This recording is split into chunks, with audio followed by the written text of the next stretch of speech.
Don't I know you, sir? Don't believe so. I haven't been here in many years. Name's Silas Greaves. Silas Greaves? The bounty hunter? Used to be. What are you doing here in Abilene? Just passing through. Got a little business to take care of. Well, sir, it would be an honor if you would allow me to buy you a beer. Hell, son, it would be my honor to drink it. I'm Molly. Howdy. I'm Dwight. That's Jack and Steve. Ben's behind the bar. Oh, I bet you got some great stories. A couple. Any of them true? Jack, be nice. A few. What about your shootout with Henry Plummer's gang in Bannock, Montana? Is that where you started as a bounty hunter? That's what it says in this here dime novel. Don't believe everything you read in them dime novels, boy. First man I hunted was back when I was riding with Billy the Kid. You knew Billy the Kid? Damn right. That scrawny son of a bitch had no fear. Wouldn't back down for nobody. I heard he collected the 10 stars off any crooked lawmen who crossed him. It was a war, boy. The Lincoln County War. And Billy promised his regulators would take the life of every bastard who helped bushwhack John Tunstall. Kid had a big chip on his shoulder and a hair-trigger temper.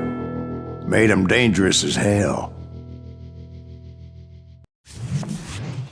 It was about 30 years ago. Billy was hiding out in an abandoned farm near Stinking Springs. I threw in with the kid because the man I had sworn vengeance on was riding with Billy's enemies.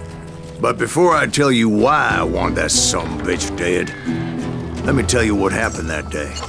I was heading back to the hideout when suddenly I had this funny feeling. Funny, ha-ha? No, Steve. The other kind of funny.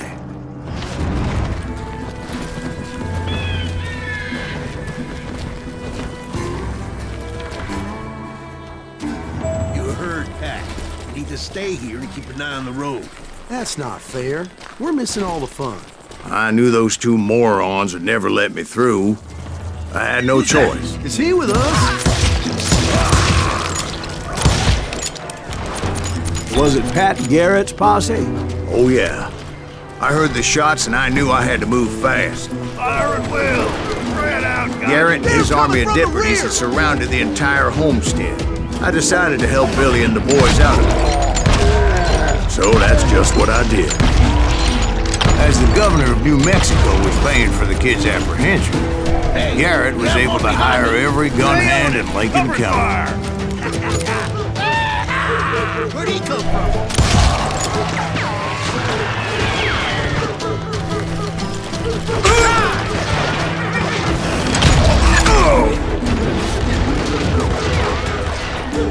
You think you can kill me too?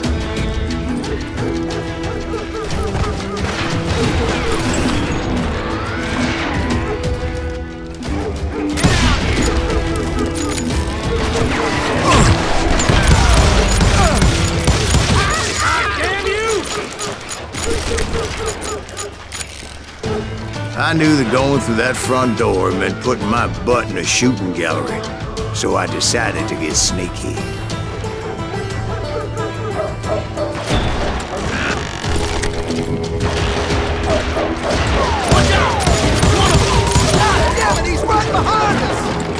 Garrett's men were running around like a bunch of chickens with their heads cut off. Send these some bitches running. You're really pissing me off. Leave him to me. Still, one of them reached the water tower. Not a bad idea. It would be a turkey shoot from up there.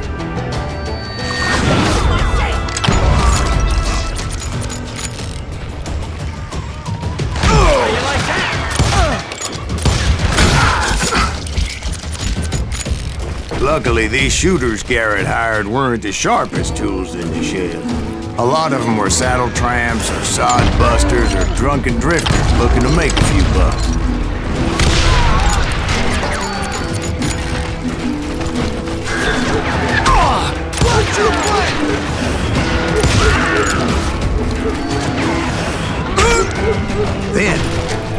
a friendly voice yelling at me from the window. I cut their numbers in half. But that just made the ones that were left twice as mad. Back door! We'll cover you!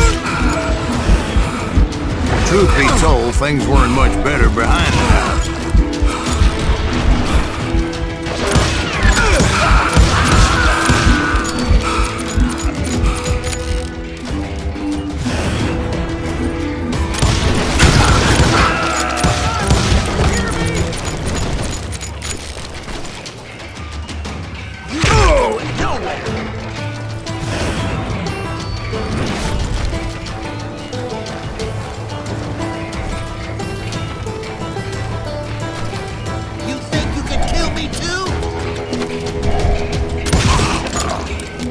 It was a bit of a slog, but I finally fought my way around the back of the house. And like that, I was inside, none the worse for wear. I passed Dirty Dave. Better than a rat in a trap! And upstairs, I found Billy and Charlie Bowdley. How about that? Huh? You like that?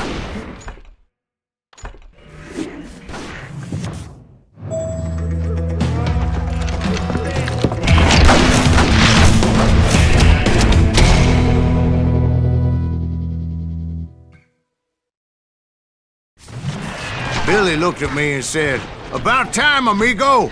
Grab a gun and get to the window." Wait, so you were friends with Billy the Kid? Yeah, sort of. Anyway, we were surrounded by dozens of deputized shooters who wanted to do us harm.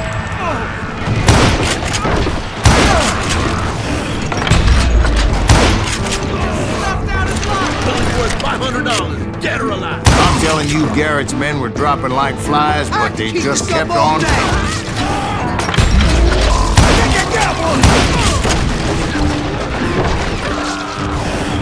Where the hell Garrett is?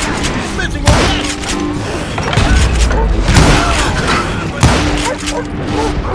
That's when Charlie got hit. "They're catching us in a crossfire," shouted Billy. "Get to the other side."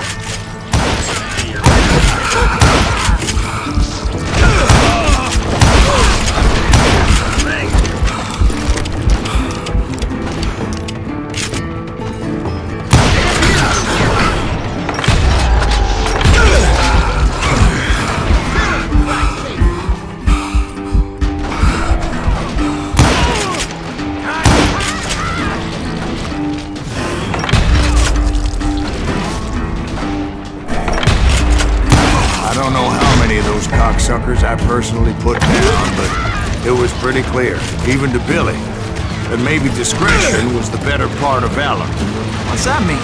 It means that it was time to cut and run. "They got a Gatling!" Billy shouted.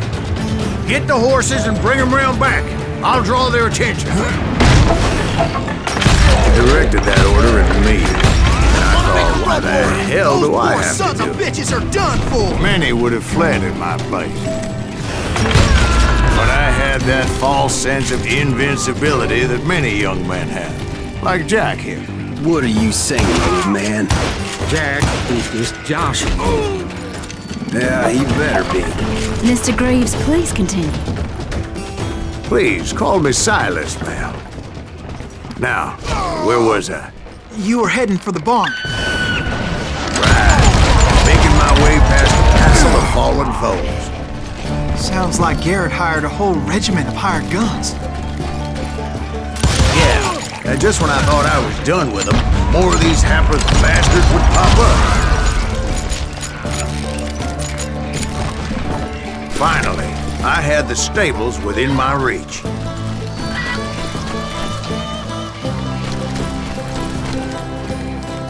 And that's when I met Sheriff Pat Garrett. I read that you went toe-to-toe with him, sir. That backstabbing bastard with that tacked-on tin star.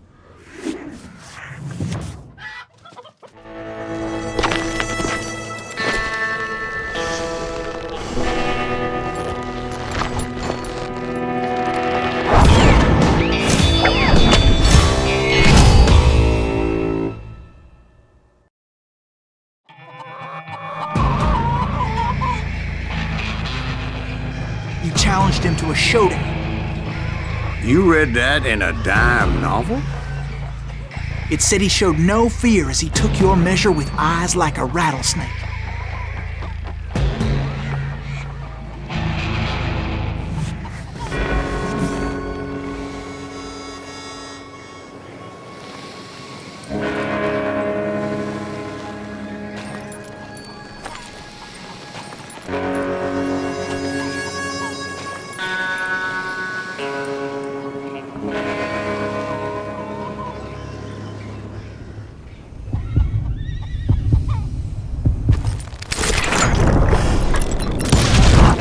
And that you killed him in a fair fight. Is that what that Penny Dreadful said? No, boy. That ain't what I meant when I said I met Pat Garrett. So let me start again. I finally reached those damn stables.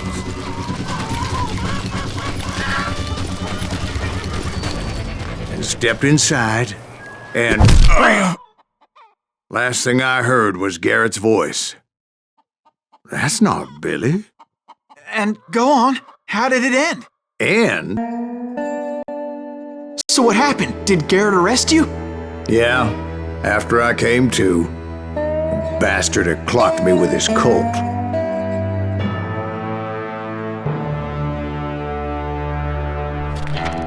And the kid surrendered? When he realized there was no getting out of there alive. So they locked you up in Lincoln? Indeed they did. Sentenced me to hang right along with the kid. It's important to know that I was only riding with Billy so I could find the bastard I was after.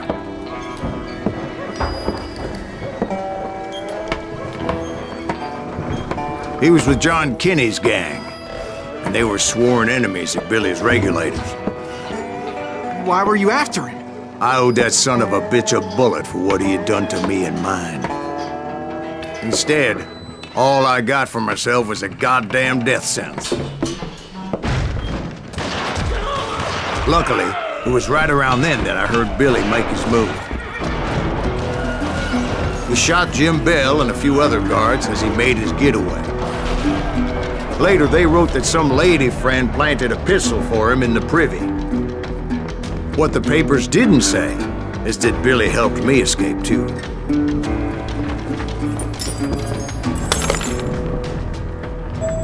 My first order of business was finding a firearm.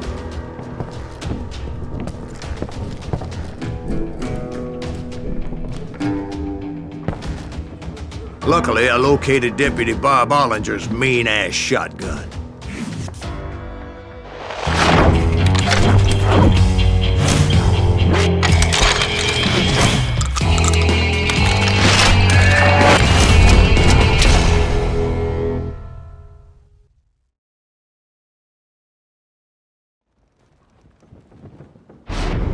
I saw Billy through the window, and he yelled that I should take to the rooftops to make my escape. So I did. Anybody see Billy? Son of a bitch shot Jim Bell! Hell yeah. That scatter gun was like a double-barreled howitzer. It could blow a man clear off his feet. You hardly had to aim the damn thing. Guards were everywhere looking for him. Can't let the kid get away! Oh my God! Anybody see him? I had to jump from roof to roof like a damn alley cat. I followed the planks where I could, but some of that wood was slippery as hell. The whole town was up in arms. And suddenly, I was a fugitive. How the hell did the kid escape? So that bastard you were after, what did he do? He did me and my family a grievous harm. But I knew if I was ever going to find him, I would need to get my ever-loving ass out of there. Where'd he get you? I tried to be stealthy and sneak my way past him. But hell, if they weren't all waiting for me. Apparently, some of them thought I was Billy. He's in town somewhere! See, me and the kid shared a certain similarity in build and color. I was just glad I had Deputy Bob's mean-ass shotgun. Hey, get your headstone! There's children here. Stop him! So much lead was whizzing by my head, it was like everyone in Lincoln wanted to put me in the ground. I knew I needed to find a horse. Though I never did have a great fondness for those four-legged grass eaters. Smelly, sweaty, ungrateful beasts. Leave him to me! We prize them too high, if you ask me.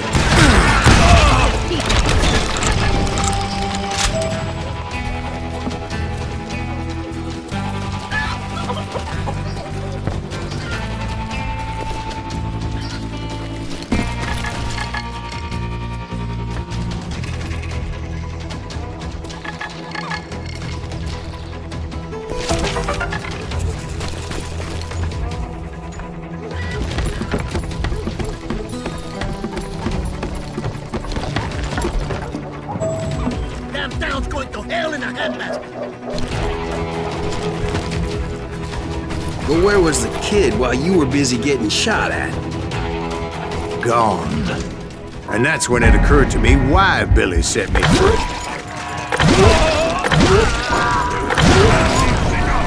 Respect for decency? So I could be a hapless decoy and draw attention while he snuck out of town.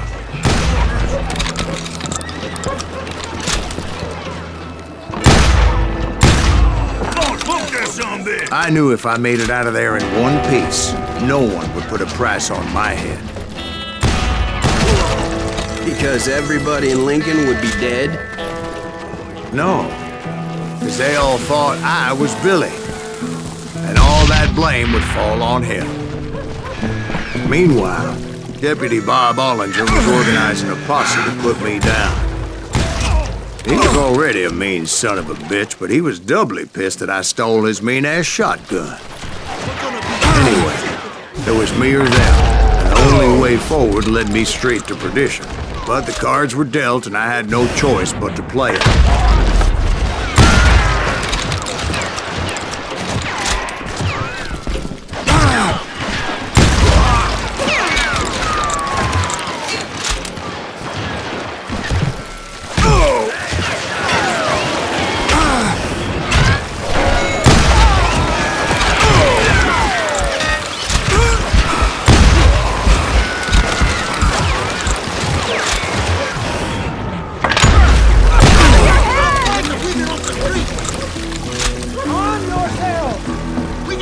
How the hell did he get away?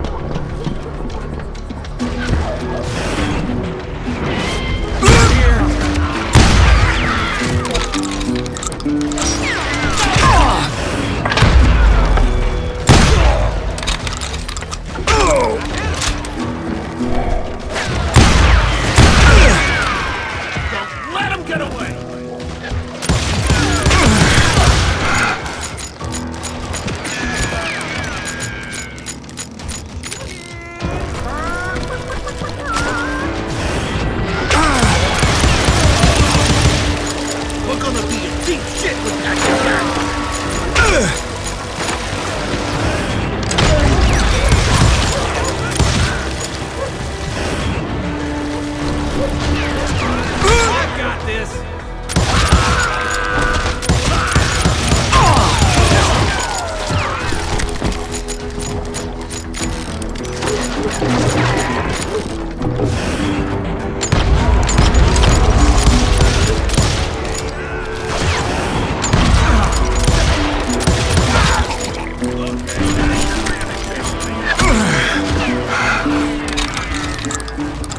Finally, I found what I was looking for.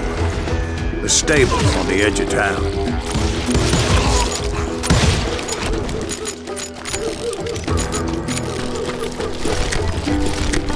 I guess Billy saved your ass, taking out Bob Ollinger the way he did. Billy didn't kill Bob. Sure he did. He dispatched him right after he shot Deputy Bell. No, sir. Because Bob came right up behind me, angry as hell that Billy had lit out. "Hello, Bob," I said. "I think you better let me go." And he says, "I don't think so, boy." Not with my shotgun. So we stood there in the middle of the street, eyeball to eyeball. He intended to kill me, and I knew I had no choice but to defend myself.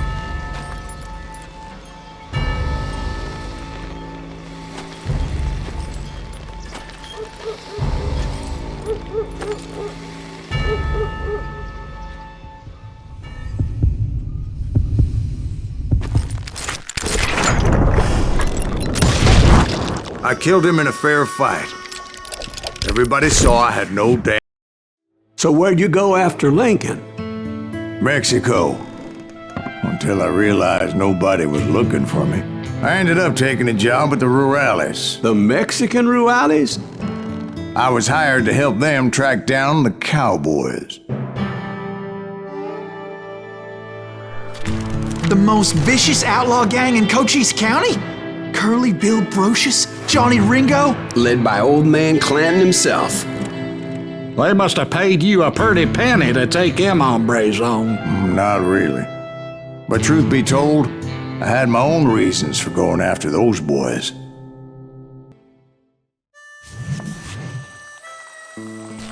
So was the bastard you were after now riding with the cowboys?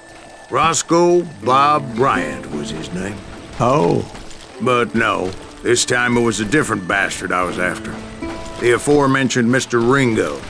I came upon them robbing a stagecoach, which wasn't surprising, being they were such murderous thieves and bastards. The bandits wore red scarves, so I knew they worked for the old man. Over there!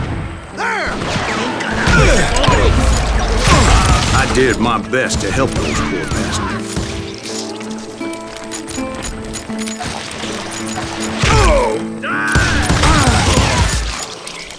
Moments later, the attackers were dead, and I checked the stagecoach to see how many passengers were still breathing. None. It was then I wondered if the rocks weren't hiding more bandits. Was that all of them? Or did I just hit the rear guard? I quickly got my answer. They attacked from on high like Apaches often did.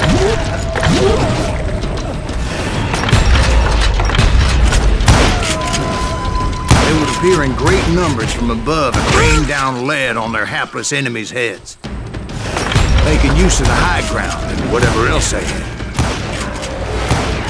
Yep, the Apaches always appeared out of nowhere, and there never seemed to be an end to it.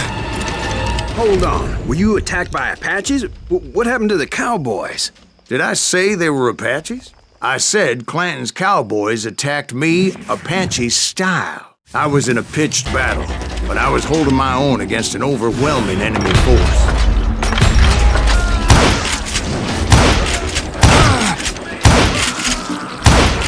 See, at the time, I was still pretty green and would often blunder into regrettable situations. But I just kept shooting at anything I could see up in those damn rocks. I didn't see Ringo, but I knew he was with the cowboys. He and Roscoe Bob had done me a dreadful wrong, and I was determined to have my revenge. But to get to Ringo, I knew I'd have to fight my way past these other assholes first. Unfortunately, I was running out of ammo. Another perfect example of my relative inexperience as a hunter of men. I immediately knew that a tactical retreat was called for, as my vengeful fury was much less impressive without the bullets to back it up.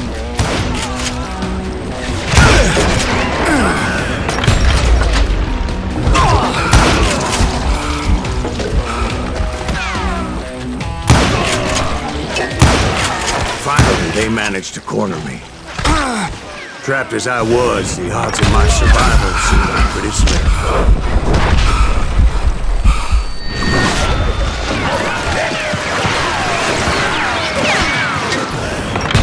Luckily, serendipity was on my side as I suddenly spotted a way out of my predicament.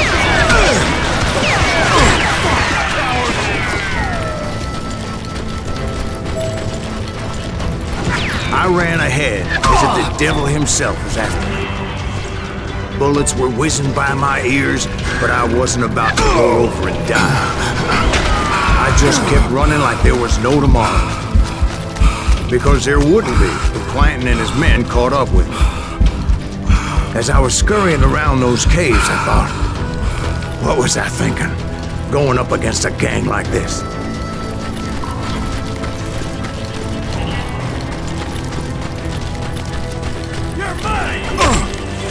I just kept running, not knowing where the hell I was going. And that's when something miraculous happened. Like manna from heaven, I found the desiccated remains of what looked like an Apache warrior.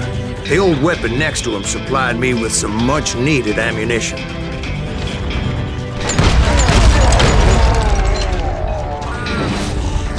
Bat Masterson once told me it was more important to be lucky than good, and he would know.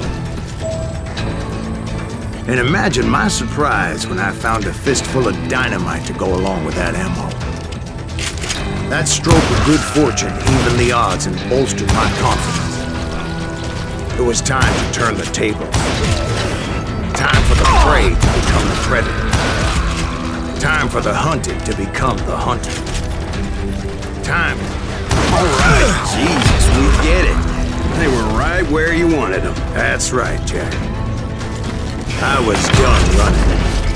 And the old man's boys were not expecting that. No, sir. I came at them like a wildcat. My fury knew no bounds. It was finally time for that old man to pay for his sins.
I yelled out at the top of my lungs, "Clanton, I'm coming for you!" A little stealth might have made more sense, to be perfectly honest. Because that old fool had a Gatling gun and enough bullets to last him till kingdom come. And I knew I could not let that deter me. Not if I was to find and kill Ringo. I needed to get that old man off that gun. Oh, gotta reload. Wait, goddamn book. Hey, let's see.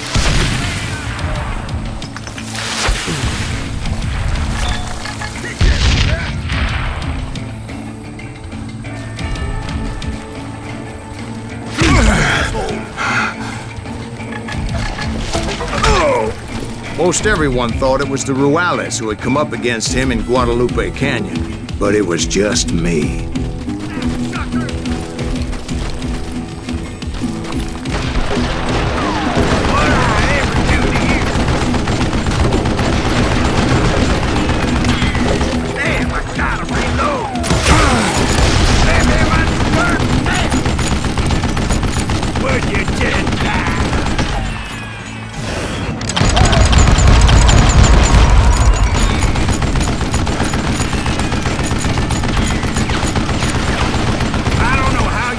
This long.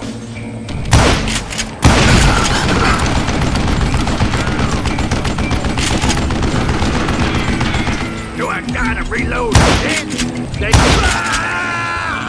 Apparently, one of the cowboys made it out of there alive and told Ike and Billy Clanton that it wasn't a Mexican who took their father's life that day. They just assumed it was one of the Earps, And that little misunderstanding eventually led to that legendary... A few weeks after that dust-up at the OK Corral, I was still after Johnny Ringo. I had tracked him and the cowboys to their hideout at a sawmill, and they were loaded for bear. So, what exactly did Johnny Ringo do to piss you off? Well, him and that other bastard. Roscoe Bob Bright? Yep. They both deserve to die, and I promise I'll tell you why. First, I need to tell you about the Cowboys' new boss, Curly Bill Brocious. Herp's coming! Get ready, boys.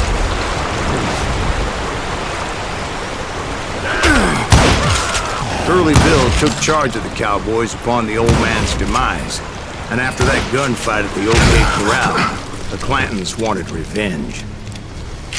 So they murdered Morgan Earp and grievously wounded his older brother, Virgil.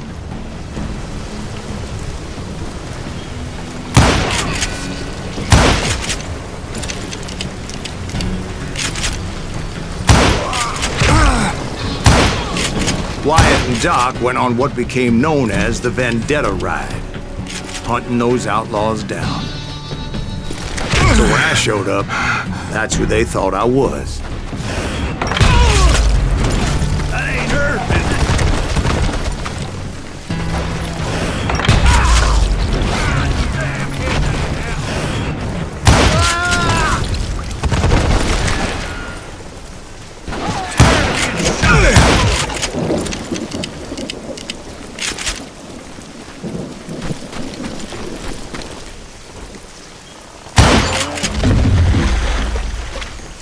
There were killers around every corner, all wearing red bandanas.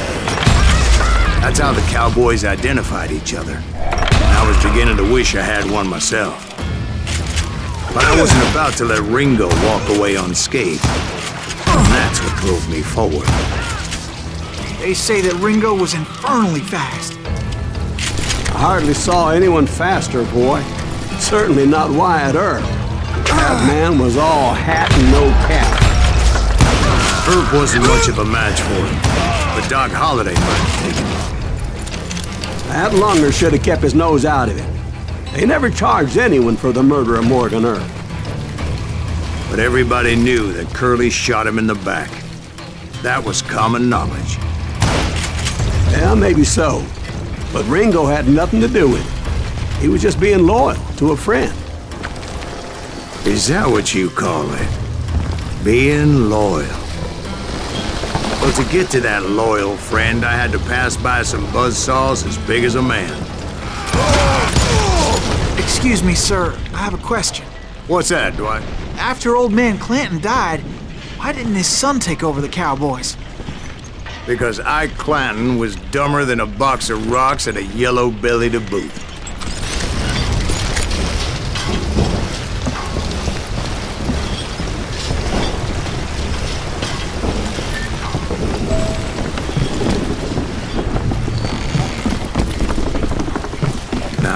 Where was I? Taking down the entire cowboy gang single-handed. Indeed I was, Jack. He's out of his mind!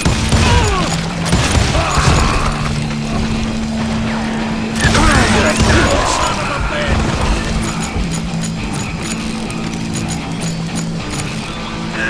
I think he's scared. Though it wasn't easy, as those boys had good cover.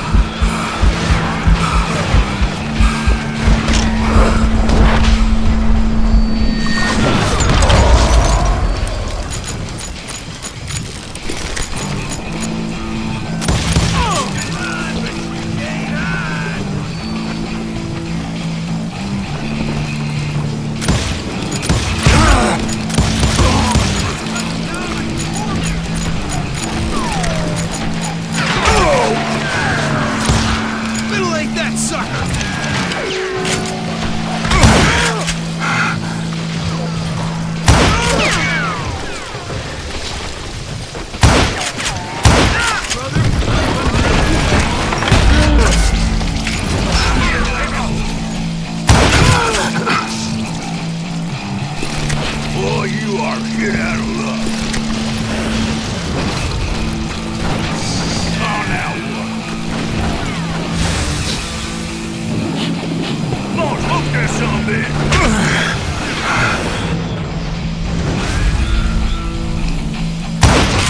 He has it coming. Look out!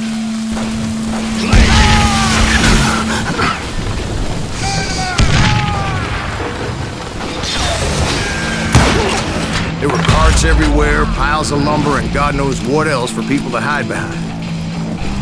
That really was one hell of a sawmill. Quite an impressive operation.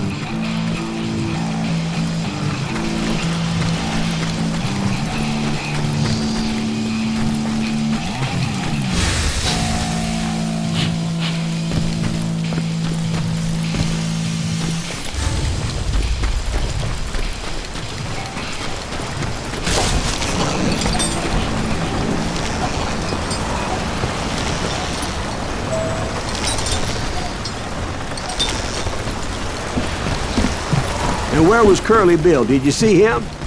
I'm about to get to that, Ben. Patience. I'm painting a picture here. There was this beautiful waterfall and a crystal clear stream that led to a verdant valley that was truly... Consider your picture painted. What happened next? Well, finally the bastards that were still alive made a last stand.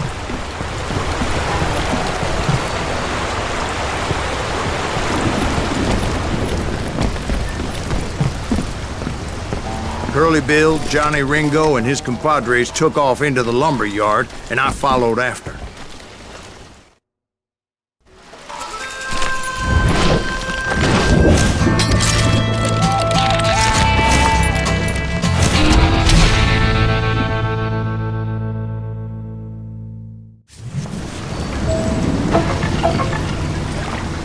Are you saying they ran?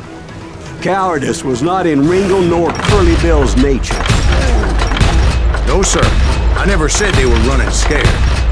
They just wanted me on the open. Time to dance with the devil! You working for Wyatt Earp? Did that sumbitch Earp send you to kill me?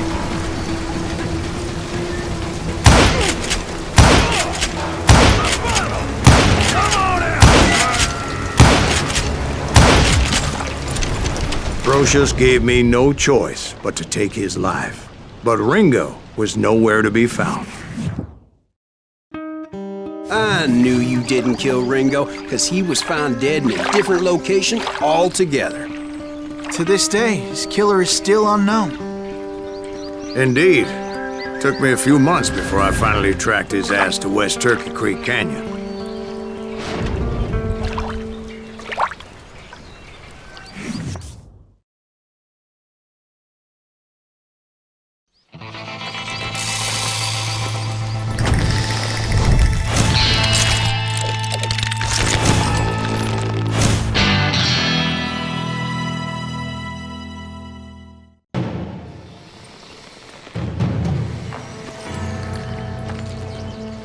That's incredible, sir.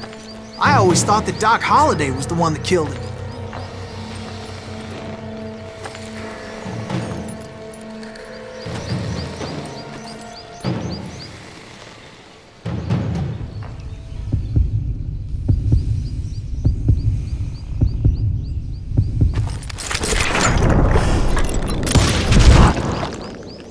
Sorry I had to ruin the legend for you, boy.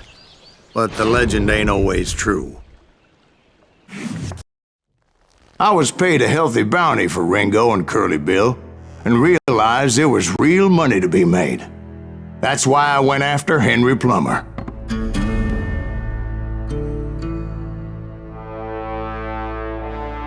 Now, wasn't he the sheriff who augmented his income by shaking down miners and robbing gold shipments? That's the one. Oh, yeah, I remember him. He ran that gang of thieving outlaws called the Innocents. So it's true that you went toe-to-toe with him? Indeed I did, son. Indeed I did.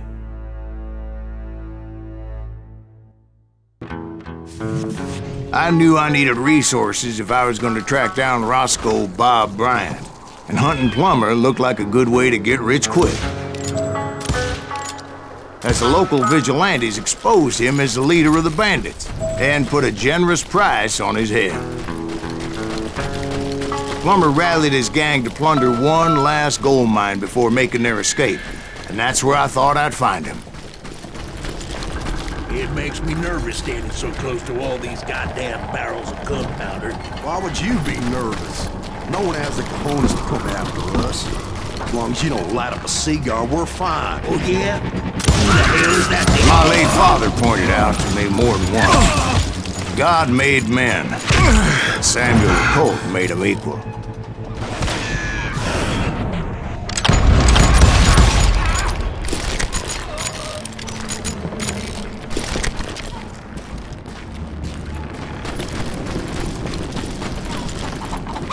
I knew that dynamite wasn't mine, so I decided the polite thing would be to return it.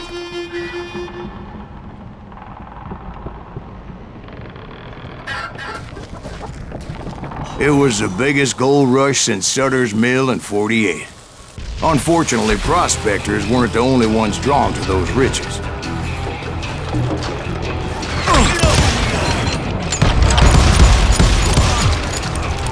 There were thieves, killers, robbing travelers, and hijacking gold ships. Like those that ran with Plumber. Some were just regular folks I knew from town, drawn by greed and easy pickings. Charlie Crow, the blacksmith. James, who worked in the stable. Sam and Jeremiah Barber, the butcher's son. Ordinary citizens who lived a double life. Stealing and thieving and murdering their neighbors.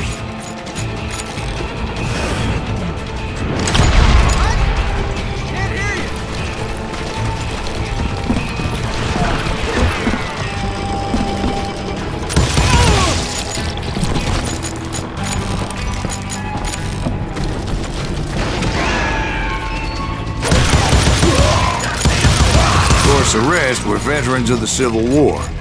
Stone-cold killers trained on the bloody fields of Shiloh and Antietam.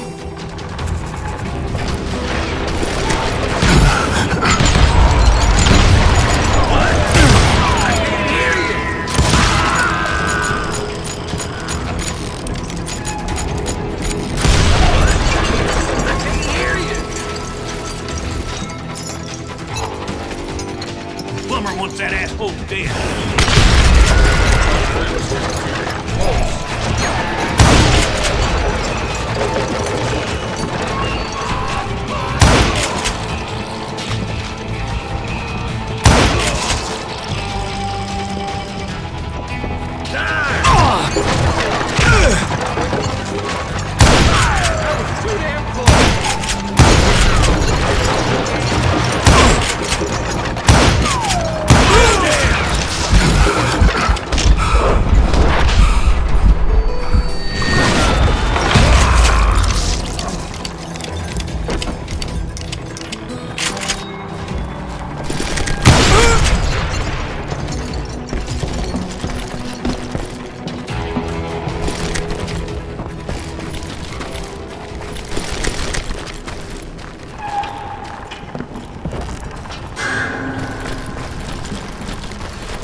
I finally made it past and headed on to meet my destiny.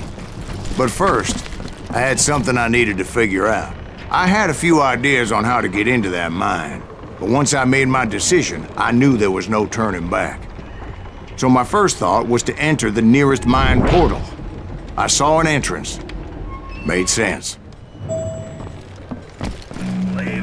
It was the quickest way in, but that also made it more dangerous, as there would undoubtedly be enemy pickets posted along the way.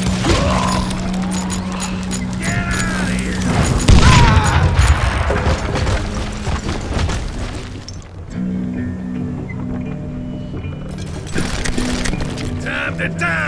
Besides, once you enter a mine like that, it's easy to get all turned around. And that confusing maze of corridors wouldn't even be the worst of it. Some of those shafts could be as deep as hell.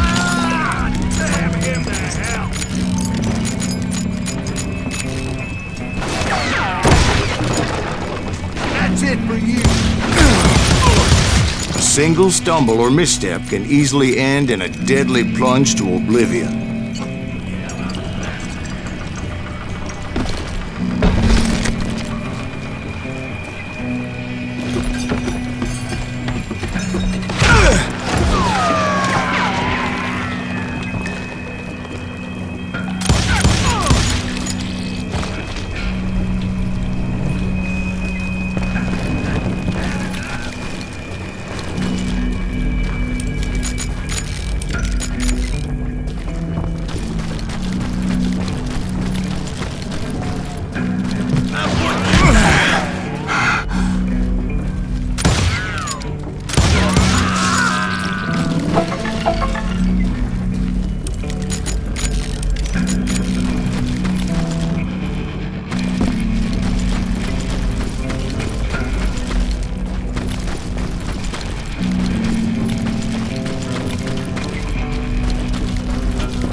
I would just need to be careful not to blow myself to kingdom come.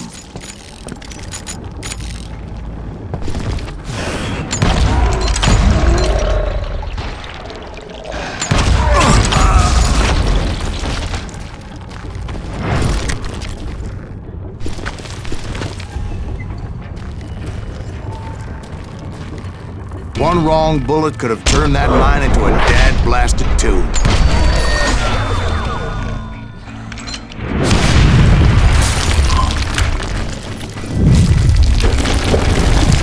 Freely admit that my plan of attack is not just moronic, but clearly insane.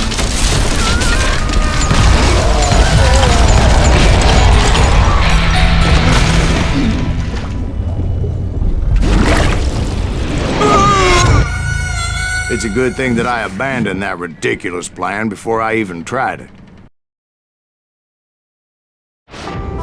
Instead, I spotted a ladder way into the mine from the opposite side.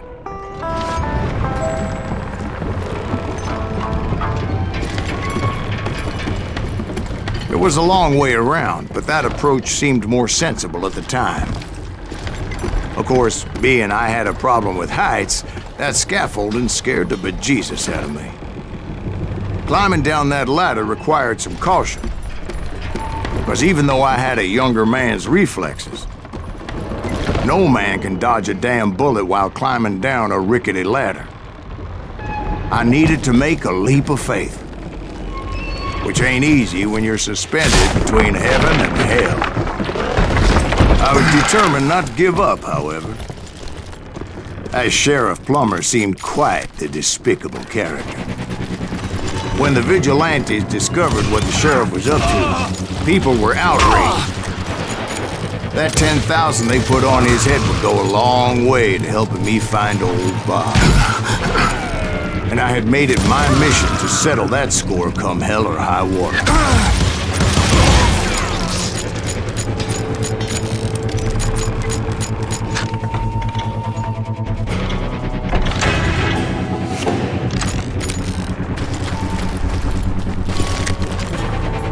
But first, I would have to make a choice. Take the elevator or climb the ladder. I picked the more convenient and more dangerous route.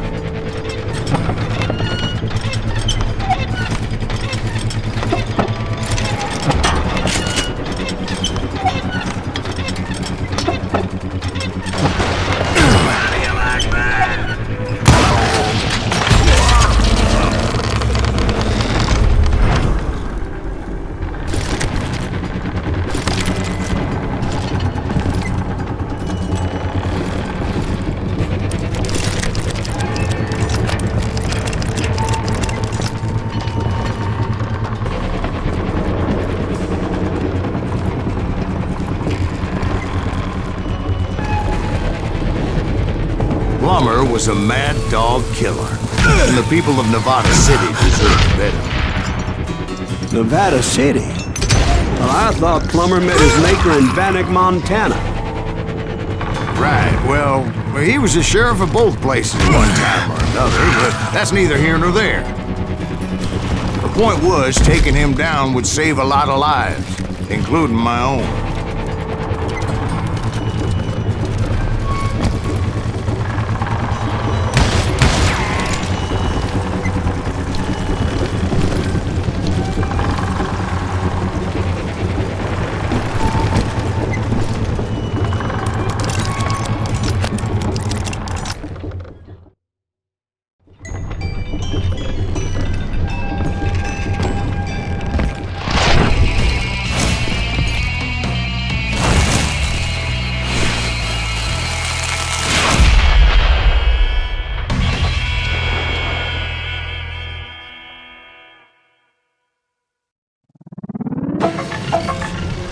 They're gonna need a dustpan to pick you up! This day is just getting worse and worse for you. Henry Plummer was clearly unhinged, and I could see right away that this was a trick.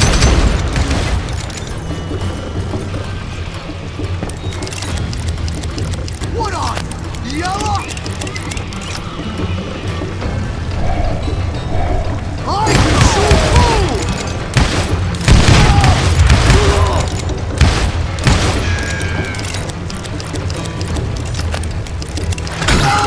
Money for you today!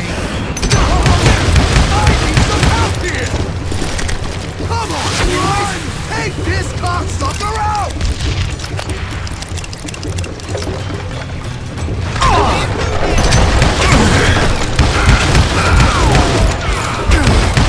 Dynamite for assholes who can't shoot!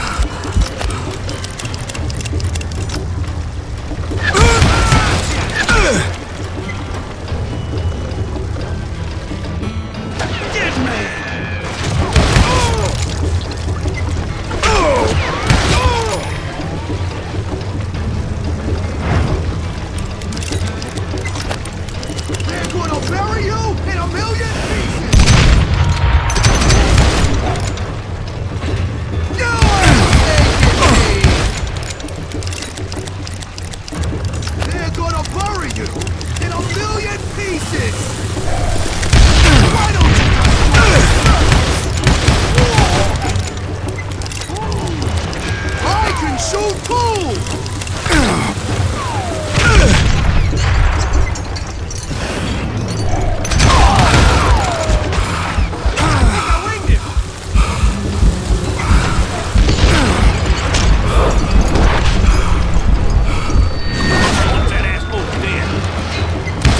You kill him, or I kill you!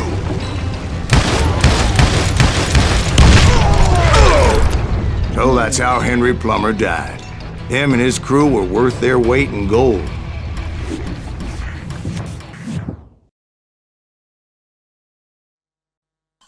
So, did you finally go after that Bob feller? Well, I heard word he was in Kansas with John Wesley Hardin. So that's where I went. Where in Kansas? Abilene. Why do you ask, Ben? No reason. Was Hardin as fast as Ringo? Ringo was fast, but John Wesley was as fast as the devil himself.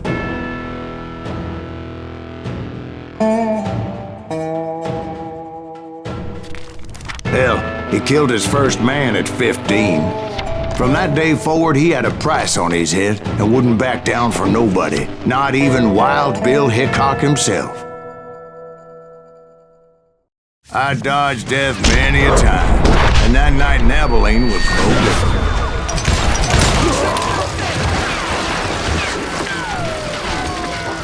I was there with the intention of finding that bastard Bob and collecting the bounty on John Wesley.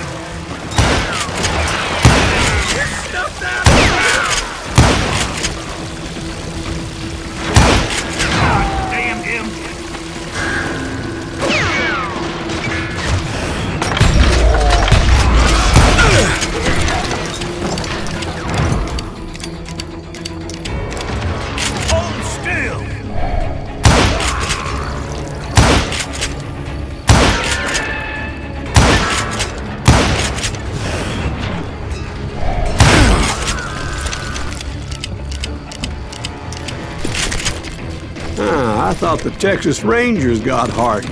Yeah, that's what they want you to believe. It was cold in a witch's tit and a brass bra that night as I fought my way past his loyal compadres.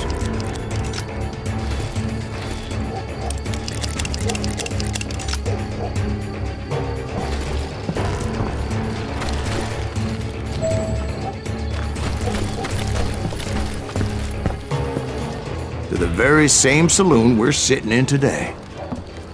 Look around and imagine this place painted in blood. Harden was waiting for me, and...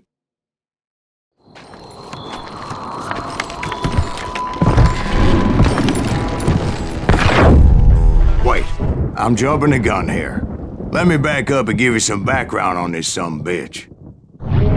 He deserves that much. Don't you think so, Ben? John Wesley Harden was a killer. By the end, he confessed to taking the lives of 42 men. He was a bona fide folk hero by then, and had amassed a gang of armed miscreants and other assorted thugs. He and his men set up camp outside of town, and I was hoping Bob was among them. Shoot that son of a bitch! They didn't ask why I was there. They knew. As most of them were wanted as well. I figured Harden was here somewhere, but to get to him, I'd have to get past his gun hands. I had to spill a lot of blood to find out Harden wasn't in that camp. He was carousing in town with his closest friends. Harden's boys apparently didn't want me to reach the Bull's Head. Some were hightailing it into town to inform their jefe of my unwelcome presence.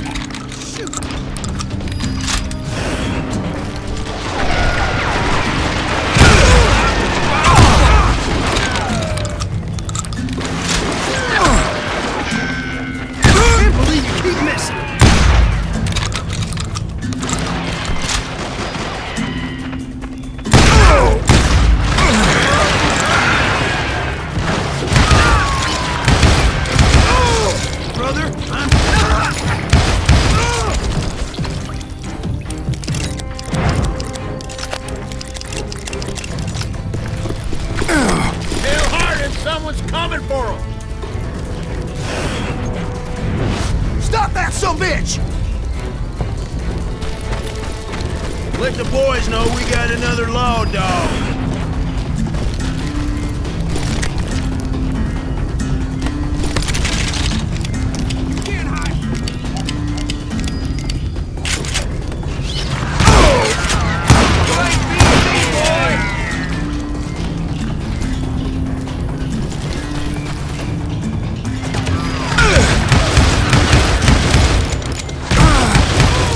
I wondered if Bob was among them.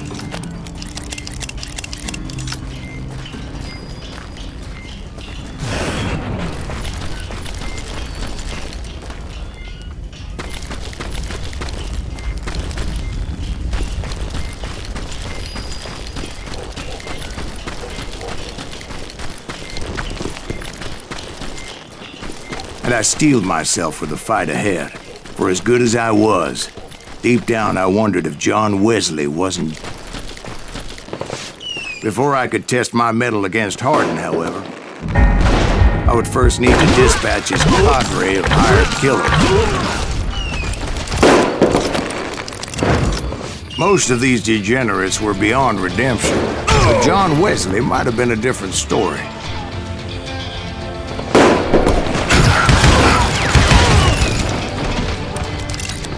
I didn't learn until later that that night was in fact his birthday celebration.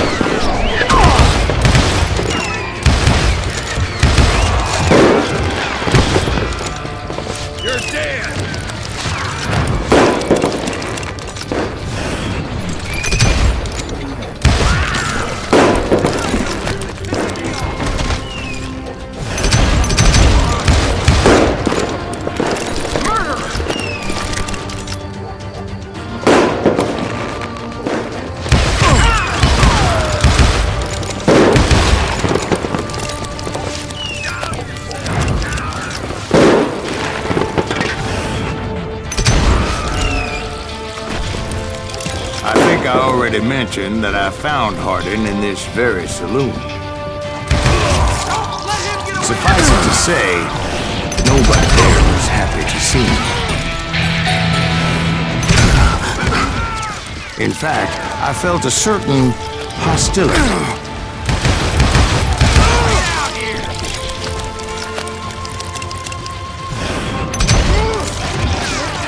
Just kill Red?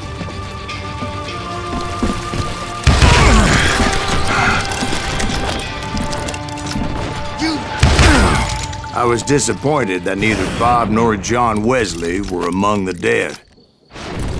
But that was short-lived, as a moment later I was facing down the fastest gun in the West.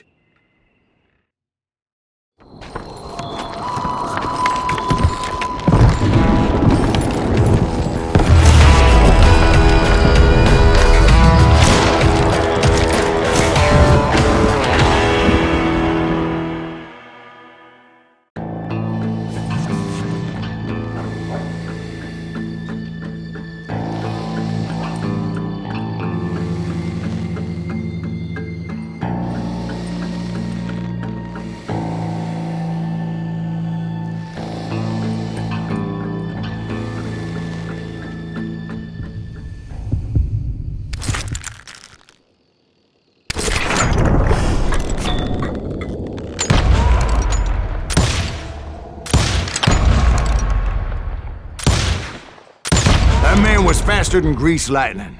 But being inebriated as he was, he didn't count his shots. And now, he was at my mercy. So he didn't die? No, I sent him to prison. Years later, after he was free, some restless avenger took his life. Shot him in the back in a saloon just like this one. Anybody up for another beer? Ben? Thank you, darling.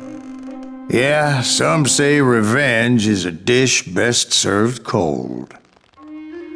So whatever happened to that Bob guy you were after? Personally, I'd like to hear some of your other adventures. Like, I don't know, did you ever go toe-to-toe with a red man?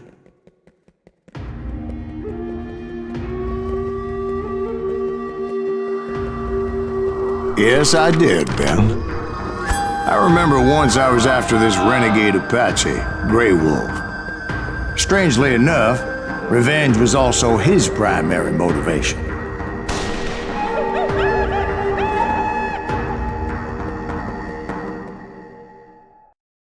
A bounty was put on Grey Wolf's head, and that's how I came to hunt him in the mountains. Mountains so high they tickled the nether regions of heaven.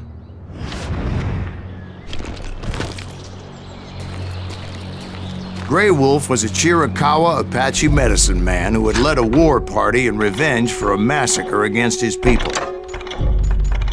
The U.S. Army had attacked his tribe during his daughter's sacred sunrise ceremony, and the slaughter was unspeakable. I understood his anger, as there's nothing more traumatic than seeing those you love die in a cruel and painful death.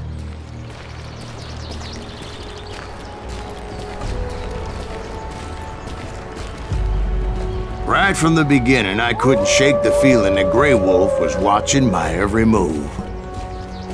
He led a band of young Apache warriors who wanted retribution and were more than willing to die for him.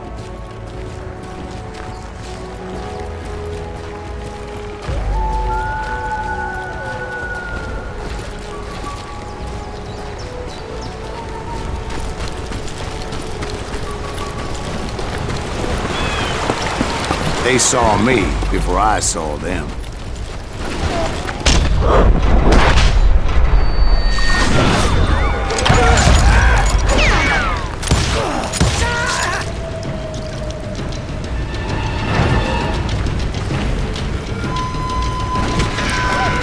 And it crossed my mind that maybe this wasn't such a good idea. But now that the shooting had started, there was no backing down.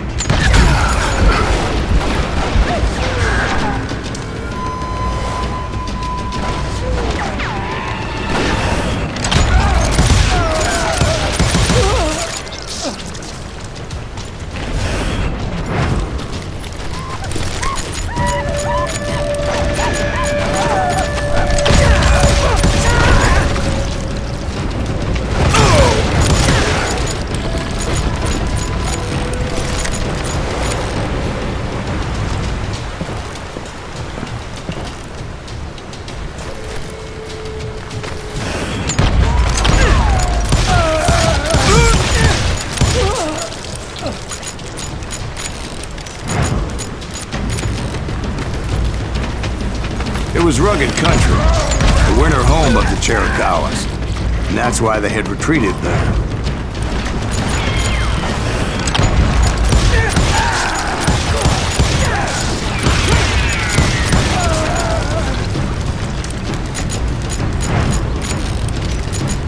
I admit to having some regrets about going after them the way I did.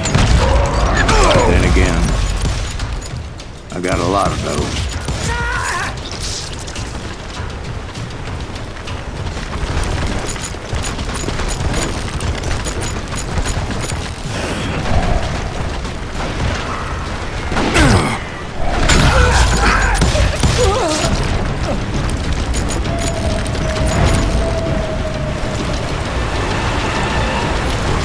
Find Grey Wolf? Not at that moment, but I did find the entrance to their hideout.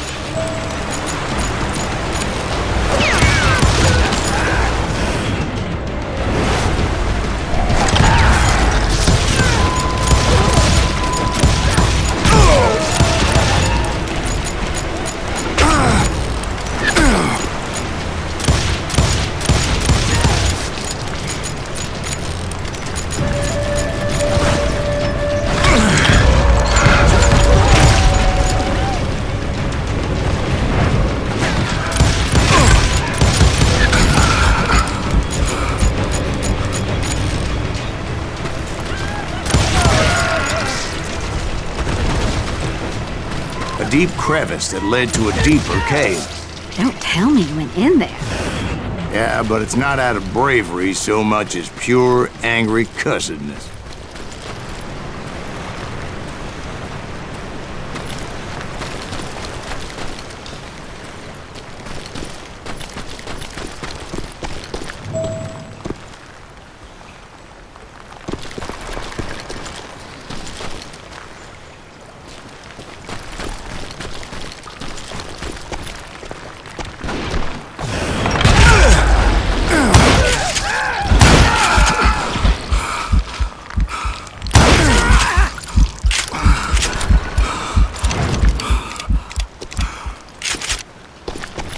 See, back then, I had a stubborn streak a mile wide, and I wasn't about to back down. So it was like pitch black in there? Actually, it was pretty well lit. They had torches on the wall.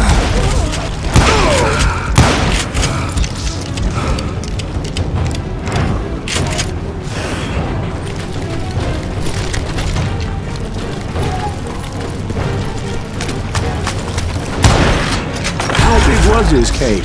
Big as hell, Ben. Chiricahua had hid out there during the Indian Wars.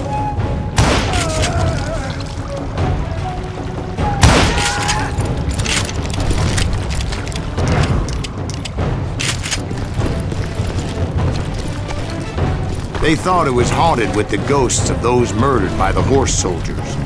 The cave was haunted with dead Indian ghosts? To be honest, I was more concerned with the live ones than the dead ones.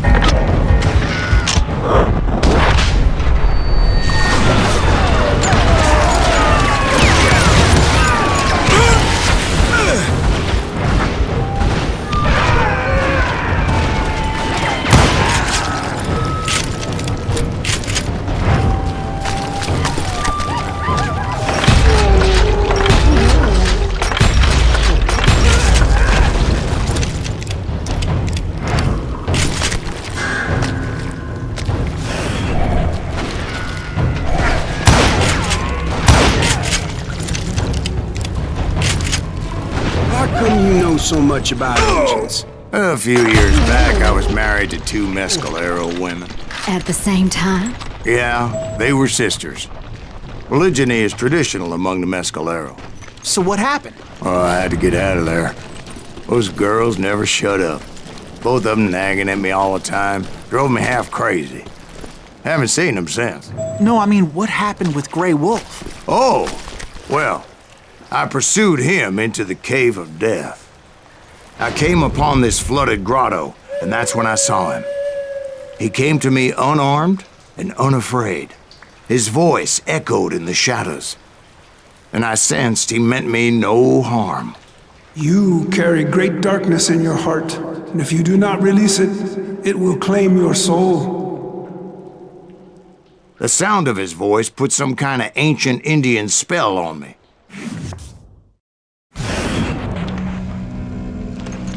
As his story unfolded in my mind, You will come to this place again and kill many more men, and the darkness will grow until it consumes everything that you are. The soul would have no rainbow if the eye had no tears. he said I was a great warrior, a coyote man, unequaled by any other pale-faced warrior, or something like that. The snakes will bite shadows of your past until a venom poisons your heart, and an echo of the song of the dead summons the spirits deep from within the mountains. I didn't quite get what he was saying, but there was definitely snakes. And indeed, his warriors surrounded me and attacked me like hungry wolverines. They couldn't stop me, though, and Grey Wolf wasn't in the mood for idle talk.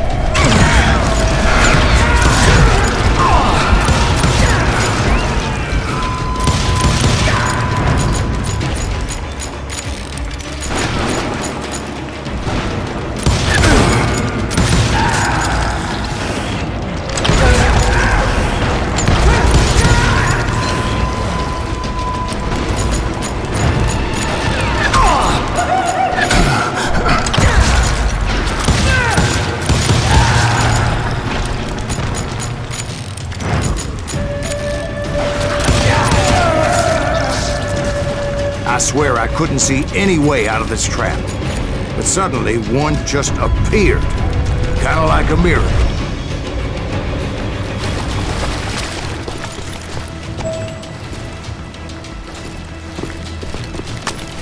I felt like I would be lost in that damn cave forever. Finally, I found myself back outside, perched on the edge of a precipice, overlooking a thundering whitewater river. To get where I was going required several leaps of faith, but no way in hell I was turning back.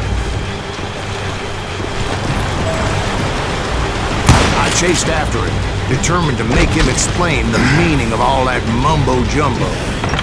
Mumbo-jumbo is right. Are you making this all up as you go? A few details may be fuzzy, brother, but I am relating exactly what happened to me.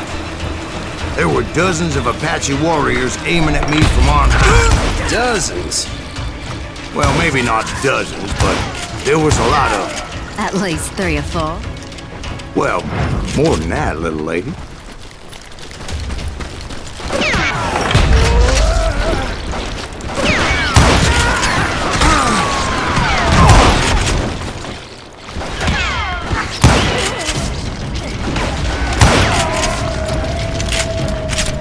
I had a steep climb up creek ahead of me and scrambled up those rocks like a mountain goat.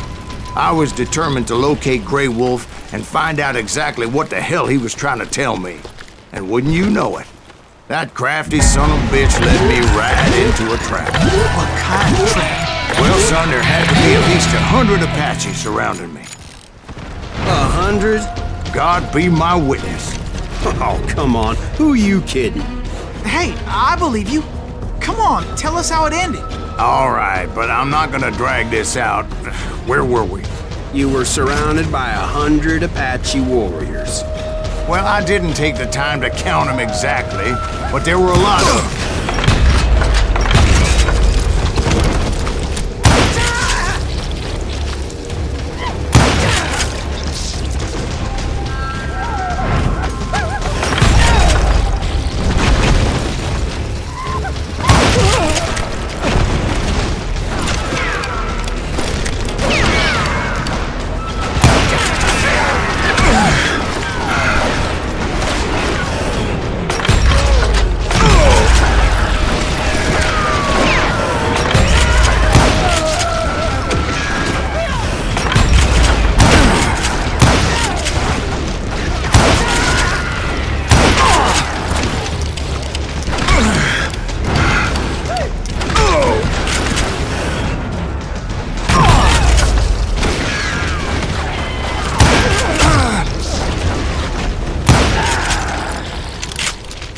And in the end, a path appeared before me that I had not seen before.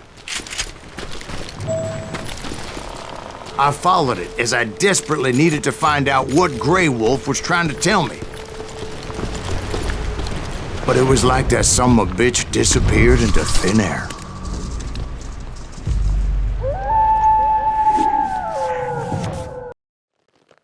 Thank you, darling.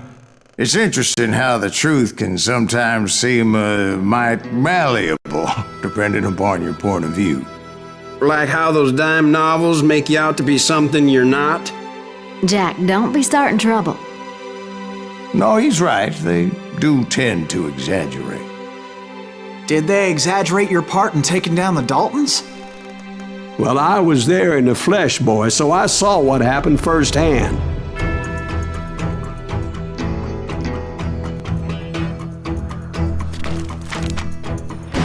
Those Daltons were lawmen once, before they all went bad, robbing banks and trains clear across the territory.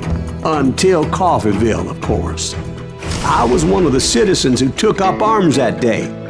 Fighting on the side of right? I did my best, sir. We all did.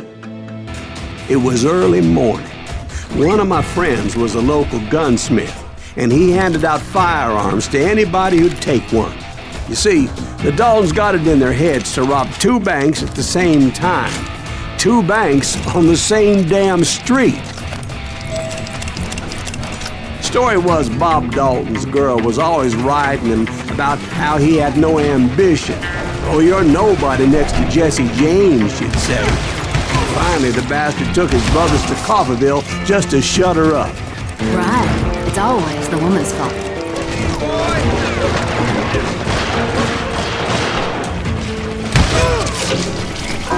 Well, the locals recognized the Daltons right off.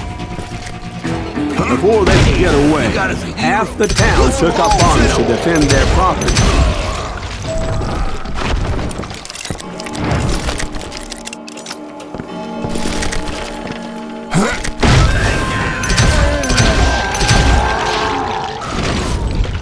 The brothers paid dearly for their stupidity, but everybody knows they had it coming. There's more to it than that.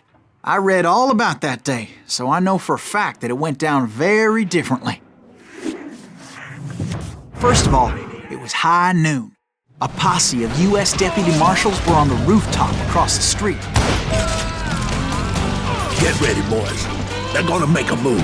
The lawmen had been tracking the Daltons for months, and now they finally had them dead to rights. Among them was a bounty hunter feared by many a lawbreaker. The marshals tried to get the Daltons to surrender. They'll give up eventually.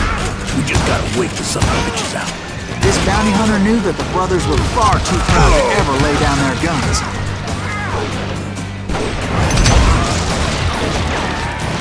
He went in there alone to confront those criminals. One of the marshals shouted, "Where are you going? Are you crazy?" Hey, where do you think you're going, dumbass? That rifle's mine. But he paid him no mind. He saw a way to get around to the back of the bank. Then he figured out how to hit the Daltons from a direction they weren't expecting.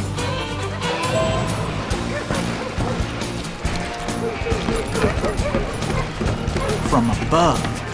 Fortunately, a water tower was right there. A moment later, he was climbing up a steep ladder, laughing at danger as he did. It was brave men like him who risked their lives to tame this wild country.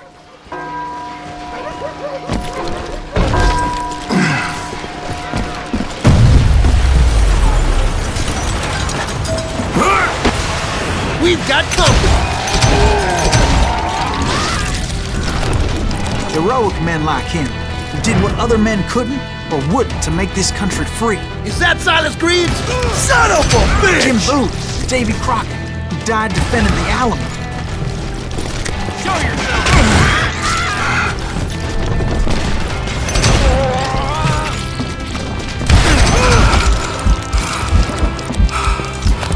Over there! That's Silas Greaves! What the hell? Blam! land, he came away victorious, taking down those thieving Daltons.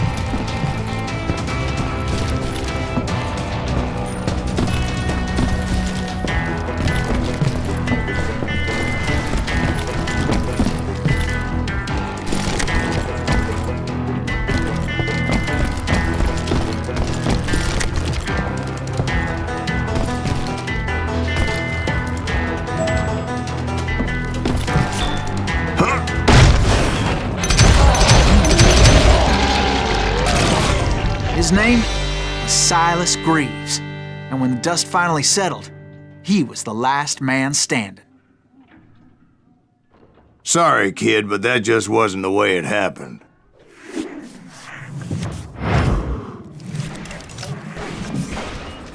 It was early evening, not high noon.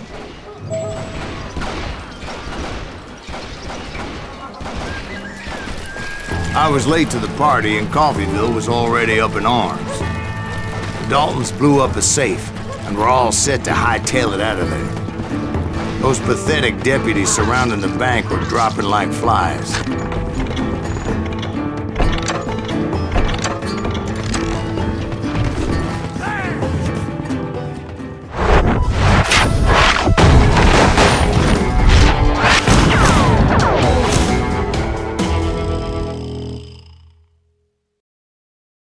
I'd been tracking those jokers for months, waiting for them to do something reckless. Finally, they did. Those stupid bastards decided to rob 2 banks at the same time in the same town where everybody knew them, but they still had friends in Coffeyville. Ain't bothered me none.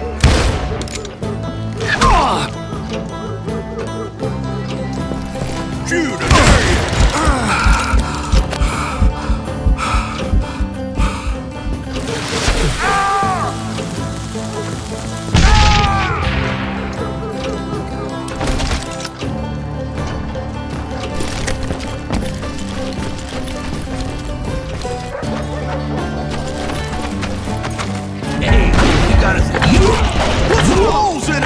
Those friends came after me like a pack of wild dogs, tooth and nail.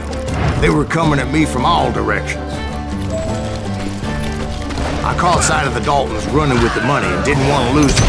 The problem was, they knew the town better than I did. And to top it off, I found myself in the middle of another shootout entirely. Did the Daltons hole up in somebody's house? No, it was the Smiths, I believe. They were cousins of the Daltons. And they were shooting at the Browns, who were shooting at the Daltons. Which wasn't any surprise, because those 2 families have been feuding forever. And since the Joneses are related to the Browns, they shot at the Smiths, pissing off the Heimhoffers, whose daughter recently married a Smith. Well, bullets were flying every which way as all the old feuds in Kansas caught fire all at once. There was a hell of a lot of pissed off people in Coffeyville that day. But that's just the way life is sometimes. Shit happens.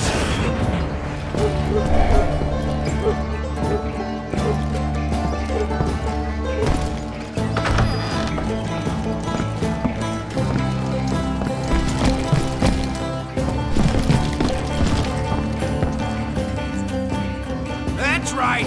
Run! The Dalton boys knew I would never give up. Those Daltons weren't the sharpest knives in the drawer, but they always stood together. They set a trap to slow me down and allow at least 2 of them to escape. The 3rd brother stayed behind to plant me, just in case that trap of theirs didn't work.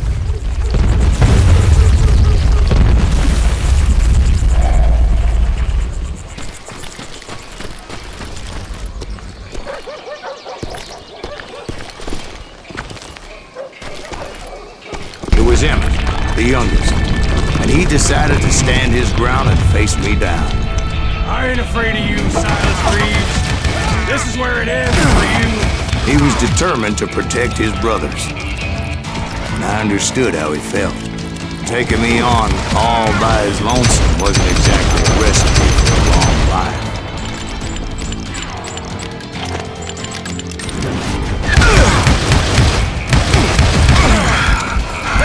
I'm gonna cut you in half.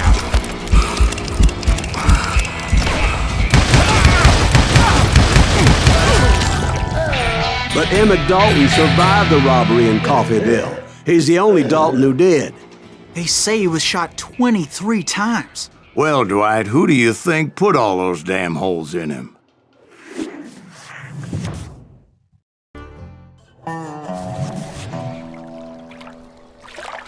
We'll get those suckers! It took me a couple of days to track the Daltons down. They can't get away with this! And in that time, a whole posse of local vigilantes offered to lend a hand. We'll track them to the ends of the earth. They seemed as determined as me to find those outlaws. But as we headed into those swamps, it was like I had my own private army. There was no way those boys were getting away this time. It was early fall, right? Beautiful time of year. At least you had the weather on your side. Not by my recollection. It was damp and foggy as hell. It was tough to stay on a true course. So we kept an eye out for landmarks.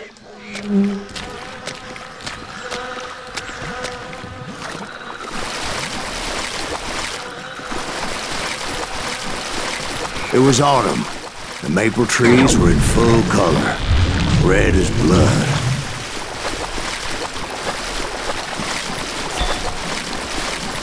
The rains that year were torrential, so the whole area was flooded. The vigilantes had spread out wide, and pretty soon I couldn't see anybody. Bury them in the swamp! Let them where they stand! Except for some son of bitches ahead of me wanted to do me harm, so I had to face them alone. I wondered why my compatriots didn't come running when they heard the shots. Show yourself!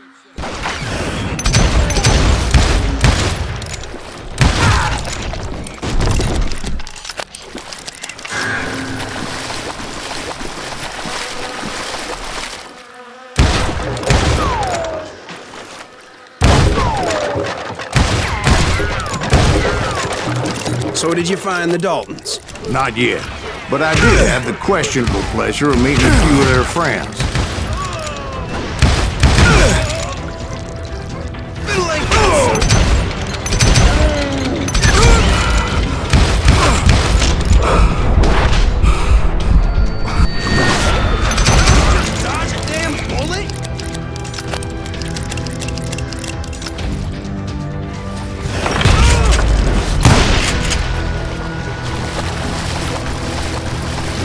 The boys had established quite a reputation by that time, so they attracted all manner of riffraff to their cause.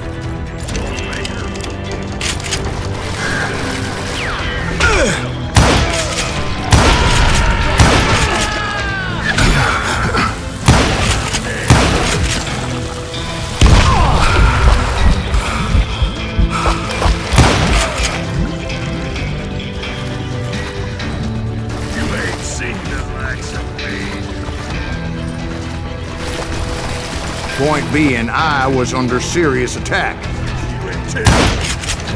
And my reinforcements was nowhere to be seen.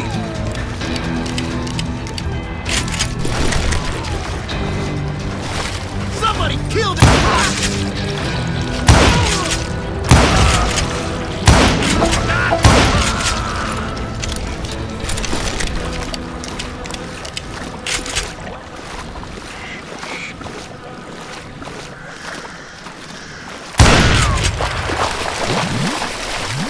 But luckily, a barn materialized as if right before my eyes. I scrambled up top to get a better view, but just ended up falling inside. Open. About right then, I saw some suspicious characters running for the bushes. Of course, I followed them. But that goddamn swamp was like a goddamn maze, and pretty soon I had no goddamn idea where I was. Steve? So I just started walking, and pretty soon... Steve? Steve? Huh? Oh, no, I'm listening. Indians surrounded me from all sides.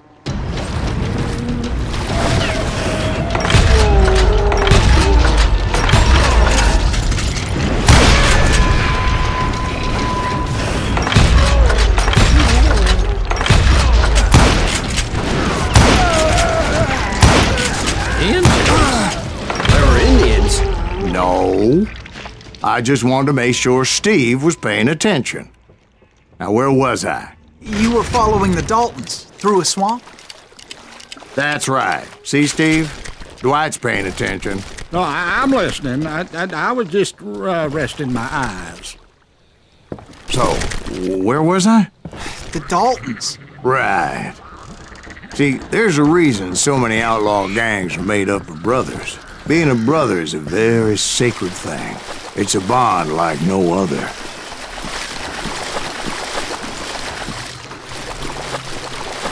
Bounty hunters! Stop that, son of a bitch! So did you ever find the damn Daltons? Not yet, but I did find a few of their cousins. You Kansans breed like rabbits. Morris Smiths or Heimhoffers or who knows what. But hell, what's more important than family? I bet Ben knows what I'm talking about.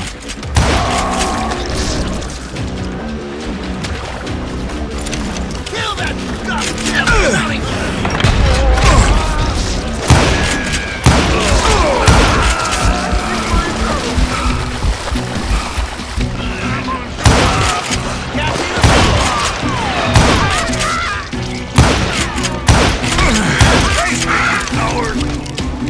Can you shoot around corners?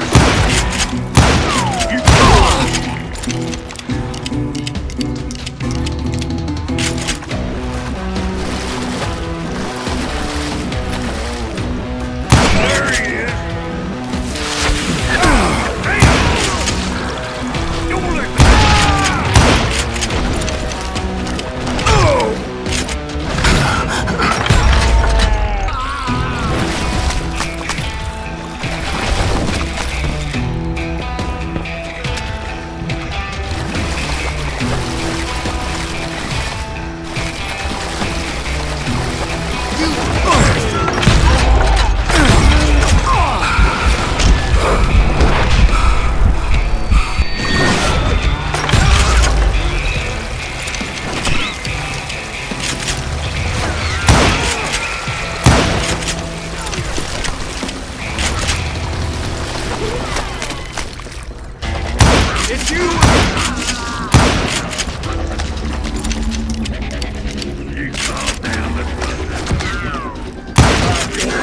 Those Dalton boys were out there somewhere, standing together against anyone who would threaten them.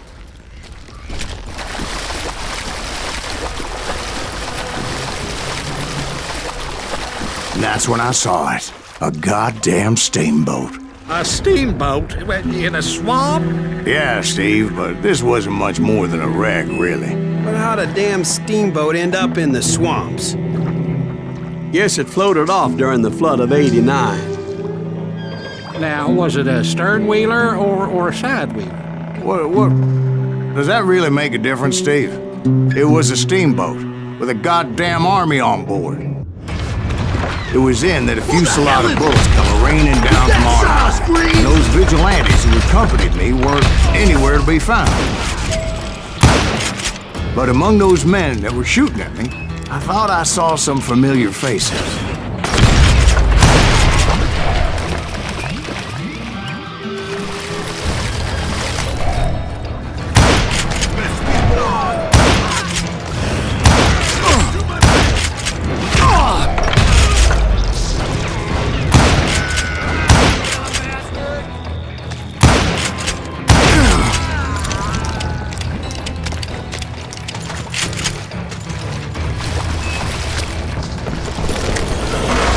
Somewhere up there, the Daltons were waiting on me.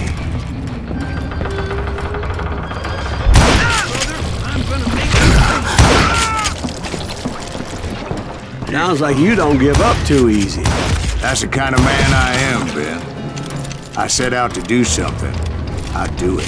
Surrender just ain't in my nature. Plus, I'm stubborn as hell. Sorry, son of a bitch!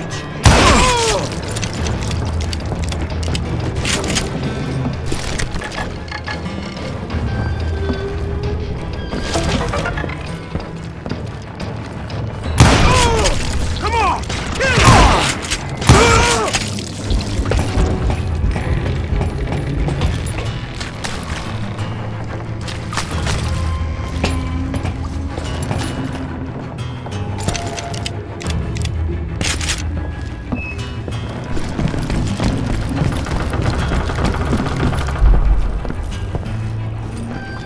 about then, much to my relief, the vigilantes finally arrived. Their leader motioned at a cabin in the middle of the top deck, pointing me directly at the Daltons. I finally had them, after months of dogged pursuit. But it turned out that they had me. Take him out! I'm sending you to hell!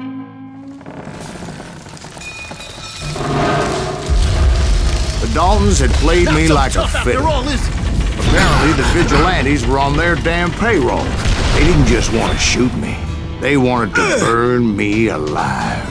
But finding my way out of a burning labyrinth proved to be quite a challenge. It was a riverboat, right? I mean, it's not like it was a goddamn ocean liner. Oh, yeah, but I was in a fight. Did you hear about that ship that's gonna launch next year? Largest one in the world. We're talking about the Titanic.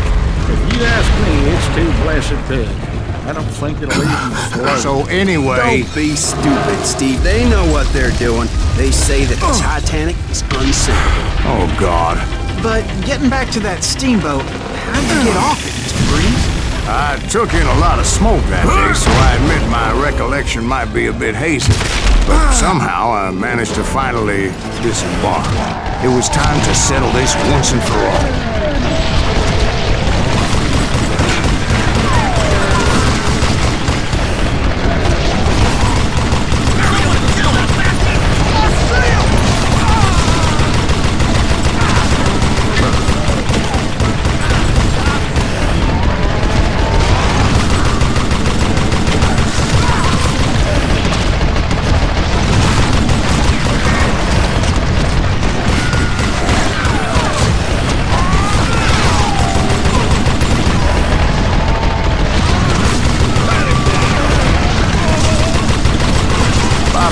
Weren't about to come at me one at a time. They were in this together. Two brothers side by side, determined to take me down. Confident that this time the odds were on their side.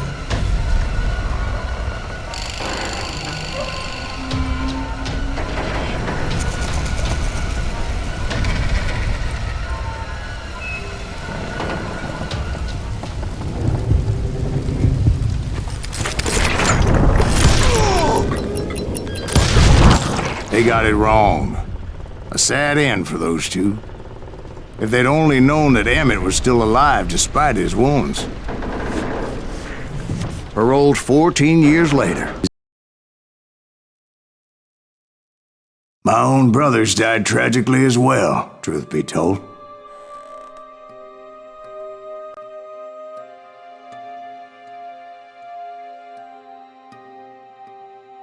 It was 1868, and me and my older brothers were pulling a tidy profit running cattle into Juarez, Mexico.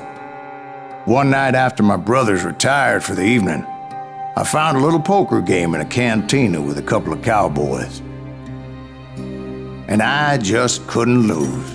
I even won an old Spanish coin that had to be 100 years old. Well, I was mighty pleased with myself the next morning as my brothers and I rode for Texas. But before we crossed the border, those cowboys caught up with us. It was Johnny Ringo, Roscoe Bob Bryant, and another asshole named Jim. They wanted their money back and everything else we had, including our lives, as those boys didn't want us coming for them later. Bob put that old Spanish coin in my mouth and said, "I won't have it said that I left you with nothing, boy." Well, those horses bolted, and there we hung as those bastards rode away. The branch finally snapped under the weight of the three of us, but being my older brothers were bigger and heavier, they were already dead. And right then I swore to myself that I would avenge them. Ringo you know about. But Bob eluded me, until I heard he was riding with the Wild Bunch.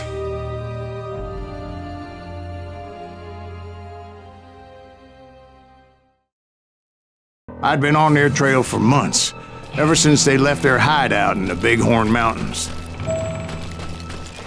Led by Butch Cassidy, they were a loose association of outlaws who robbed banks and trains from Colorado to Montana.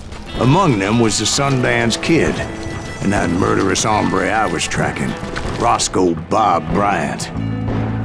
They blew the bridge with the intention of forcing the train to stop. Well, I assumed the Wild Bunch was likely in the still intact part of the train high above. I was determined to make that sumbitch Bob pay for what he did to my brothers.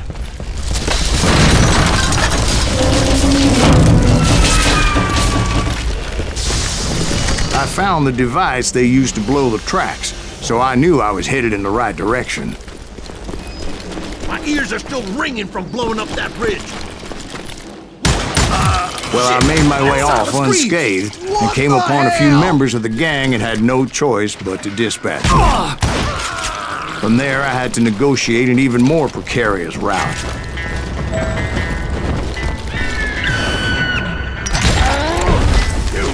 I jumped from the frying pan into the fire as the train was clearly fixing to fall. I had found the gang, but in order to find old Bob, I needed to fight my way forward past a whole passel of desperados. Outside, inside, any way I could, I made my way towards my prey. Well, what about the passengers? It was mostly a freight train, as I recall. There were no passengers aboard that day.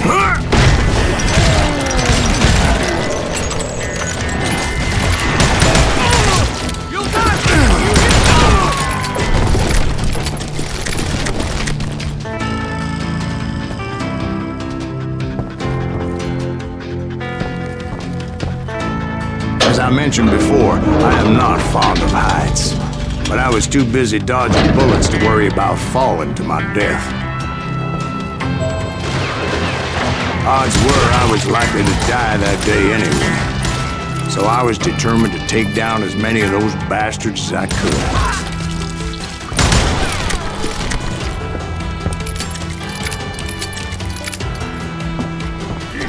At times, it was like shooting ducks in a shooting gallery. The only difference is these damn ducks shot back.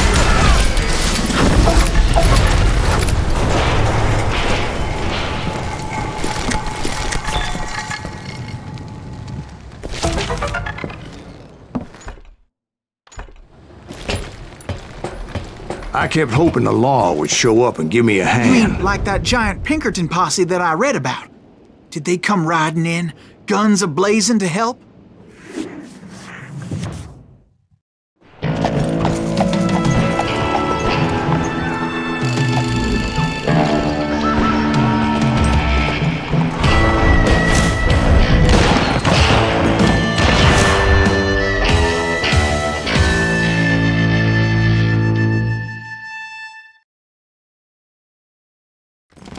Help? From the Pinkertons? No, son. I had to fight the Wild Bunch all by my lonesome, as usual. Who the hell is that?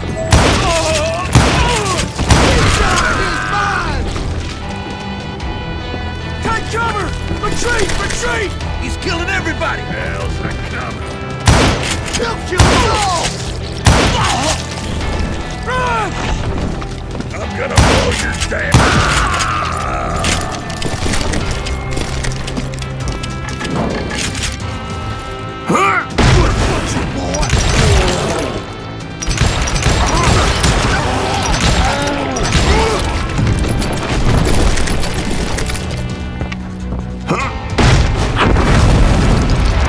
My guess is those dime novels didn't portray this as it happened, did they?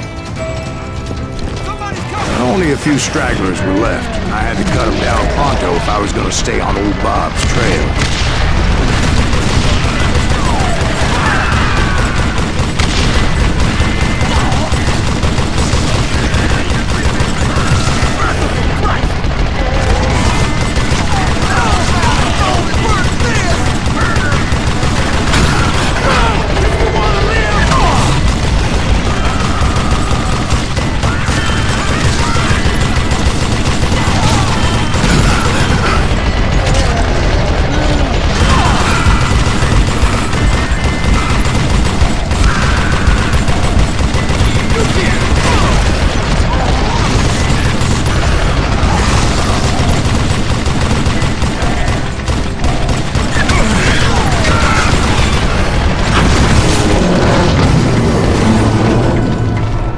Once I silenced all those guns, I went searching for my nemesis, determined to finally have my justice. But the only survivor who welcomed me was George Flat-Nose Curry. Who was he?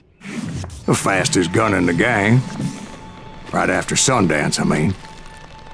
And Kid Curry, and maybe Elsie Lay. Though some folks might dispute that.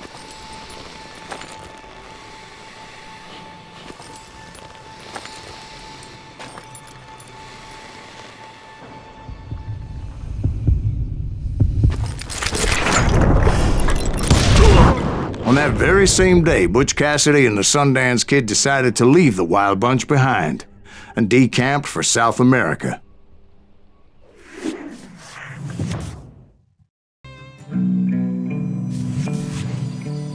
I tried to find Bob Bryant, but it was as if he'd disappeared.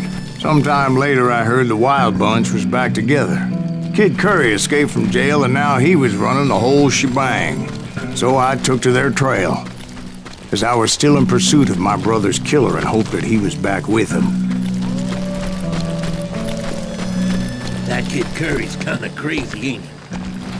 Don't let him hear you saying that. Anyways, I tracked those boys to a camp right outside Parachute, Colorado.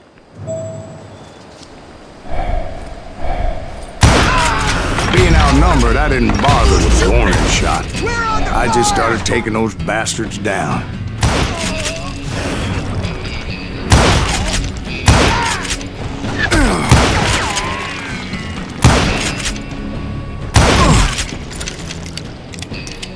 Old Bob wasn't among them, and neither was Kid Curry. I could sense him close by, however, plotting something nasty. I just needed a clue as to their whereabouts.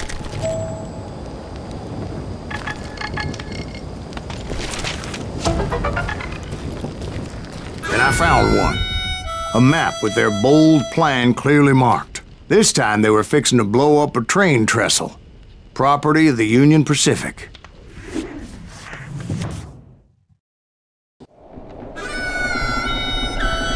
The plan clearly indicated how they were fixing to undermine several of the weakest wooden supports.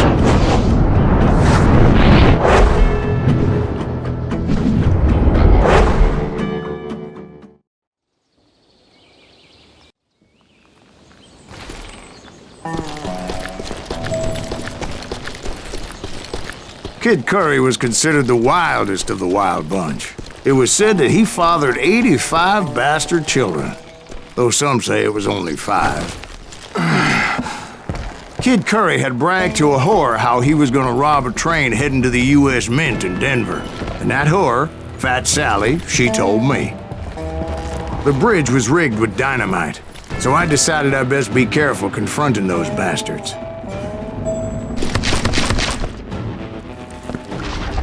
A moment later, I saw a ladder that somehow had escaped my attention. Don't you blow us up now. Don't worry, I know what I'm doing.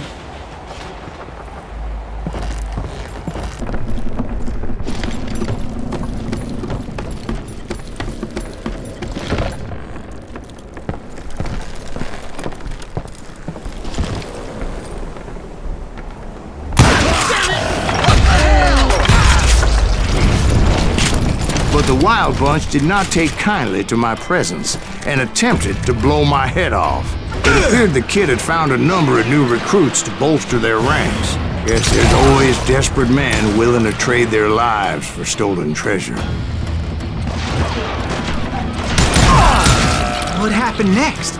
Well, having removed the first bundle of dynamite, I decided I might as well remove the other one. Once that was done, I figured I'd find my way from there. I'm gonna make you pay for that.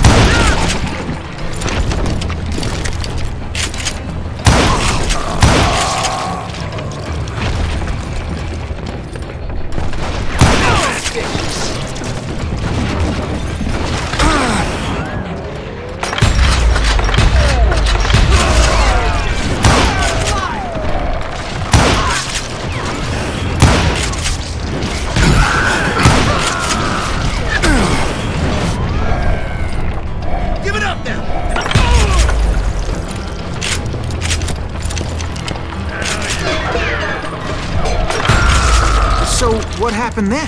Had to remove more of that damn dynamite.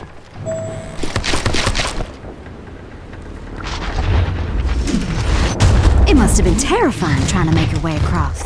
I was sweating it a bit, but then I noticed a footbridge tied up on high, so I shot the rope.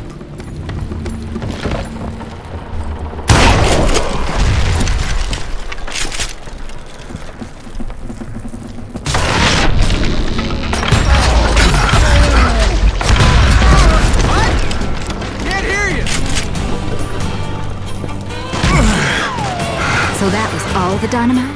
Well, funny you should mention that, darling. As actually there was a fourth charge impeding my progress.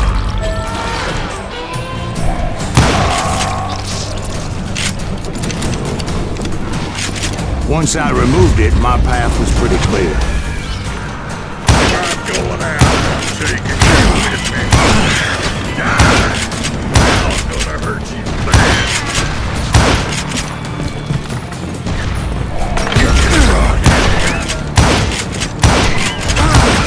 Pissing me off.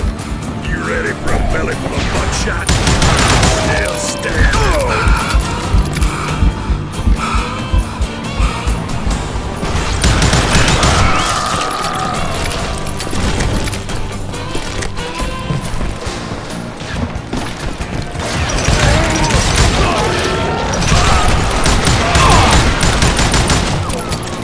He's greater than a cat on a roof mover.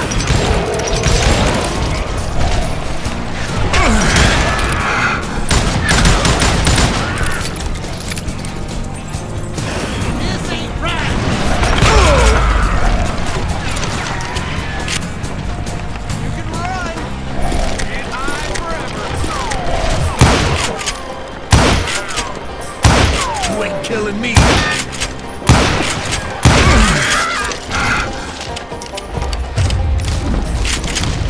So I proceeded onward and realized that that way just wasn't gonna work. I needed an alternate path forward.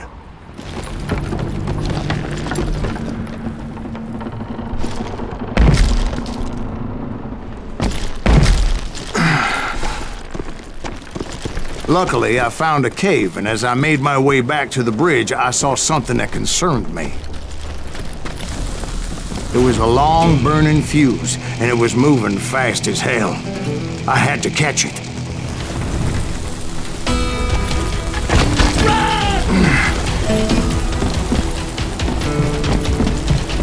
The burning fuse was so damn quick, I had to run like the wind.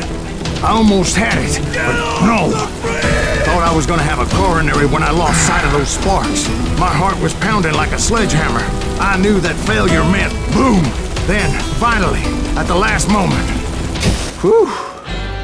Of course, I was successful, or clearly I wouldn't be talking to you folks here today. Naturally, I removed the last dynamite charge. Well, it was a touching reunion. But by this time, I was thoroughly exhausted and dragging my ass as I was not a young man anymore.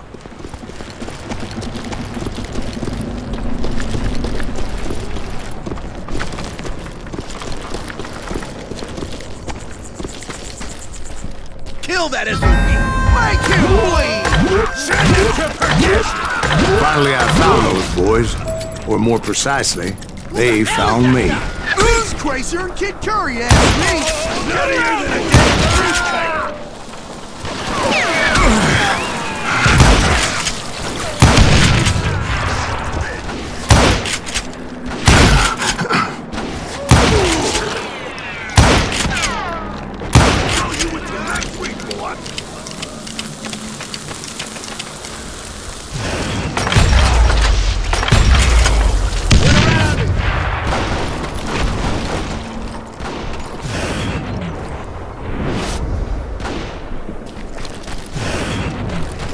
Just when I thought things couldn't get worse, Kid Curry opened up on me with a goddamn Gatling gun. It was hidden in this tunnel and pretty well shielded.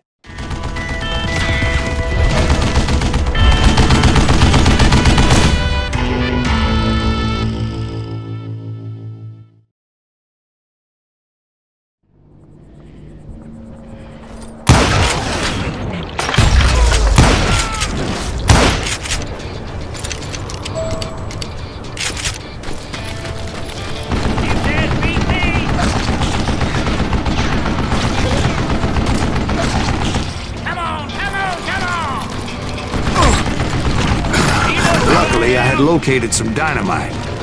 I still, however, had my work cut out for me.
Tunnel down. And that's when I met Kid Curry himself.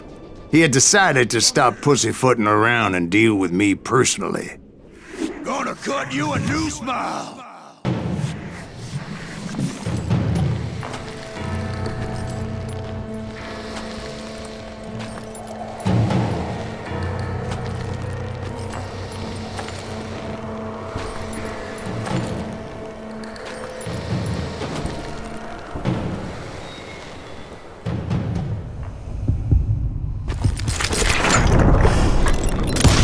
Fast as he was, I was just a bit faster. And as he lay wounded, I demanded to know the whereabouts of Roscoe Bob Bryant. He shouted at me, "Is that what this is about? Bob went with Butch and Sundance to South America. You ain't never finding him."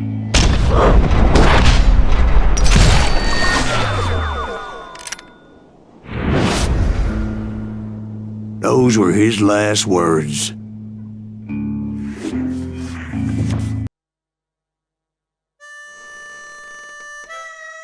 So, Bob Bryant got away? I knew I'd never find him in South America. What about the other killer? Yeah, you kinda glossed over that one. Well, I found Jim not long after my showdown with Ringo. At the time, he was riding with the James Younger gang. Did I neglect to mention that?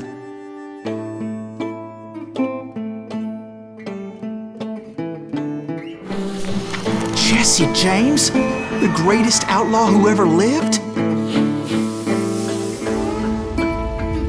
Jesse and his kin rode with Quantrill when he raided Lawrence, Kansas, and killed near 200 people, boy. Nothing great about that. And from there, him and his brother went on to rob banks and trains from Kansas to Missouri. Which is why there was such a rich bounty on their heads. 40 grand for both of them, dead or alive. That's one hell of a payday. I confronted them as they were robbing a train. Bullets were flying at me from every which way.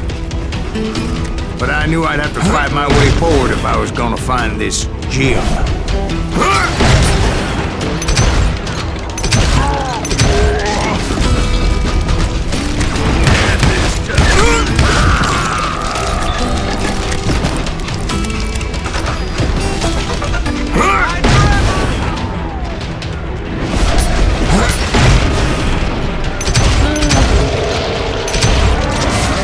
Now, wait a second. Now, how'd they stop this train in the first place? Well, the James boys were experts at this.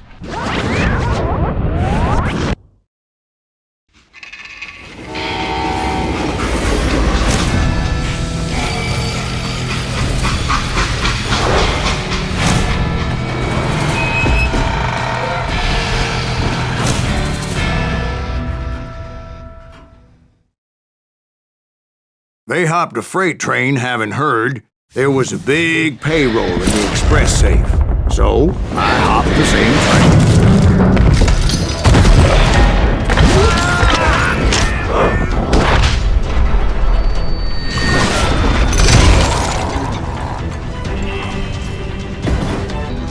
So Jesse needed more men and took on the killer I was after, along with a host of others. I was hoping to find my man and put a bullet in his head. Climbing around that train, I must have swallowed 100 damn bugs before I reached James that. Younger gang pulled the first train robbery west of the Mississippi. Sounds like you hold them in high regard. Everyone knows they were the most famous outlaw gang ever. And you took them all on by your lonesome. Again, I'm finding this all a little hard to swallow, friend. Well, maybe you need to wash it down with some whiskey. By the way, did I mention that that train was flying down those tracks like a bat out of hell? God damn you!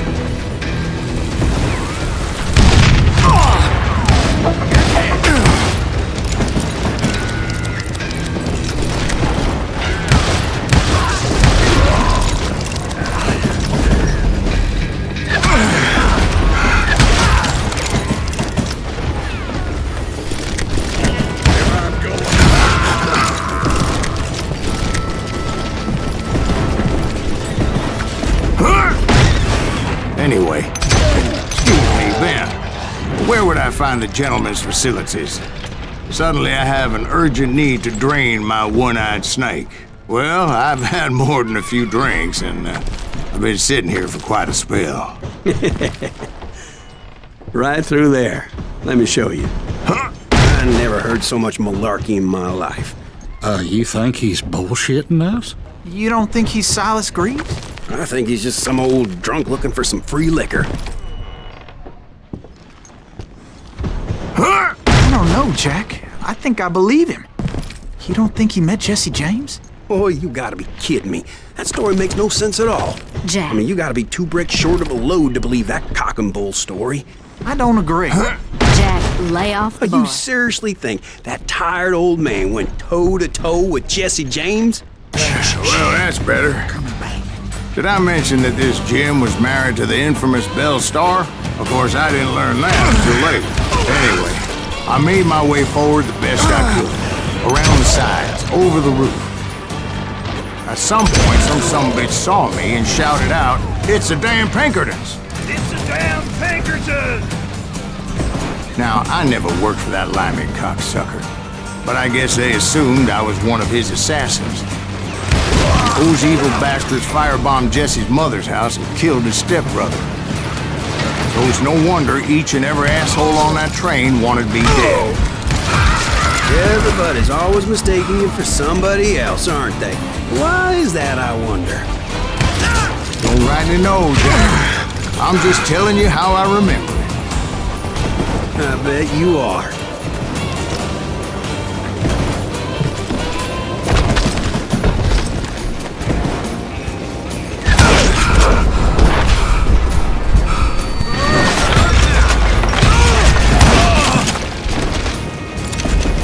Shoot that stupid son of a bitch!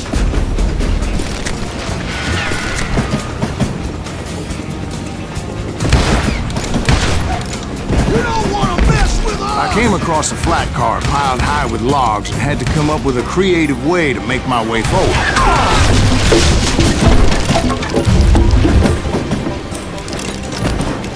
I wondered if I was ever going to find the front of that train, or the bastard I was after. Jesse hired a damn army after Northfield. Guess he didn't want to be outgunned like that ever again. Right about then, I was attacked by some asshole on a Gatling gun. Yeah, seems like you run into a lot of them. Asshole? Gatling guns. Yes, I did. Now, I don't remember how I took it out. It was either a bullet or dynamite. Where would you find dynamite? Does it really matter, Jack? You're messing with the flow of the story here. Damn, this takes a while.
I was looking for Jim and shooting any son of a bitch stupid enough to get in my way.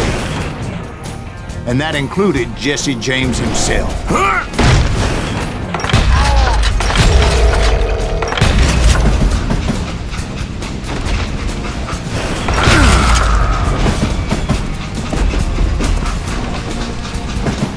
There sure were a lot of men determined to die that day.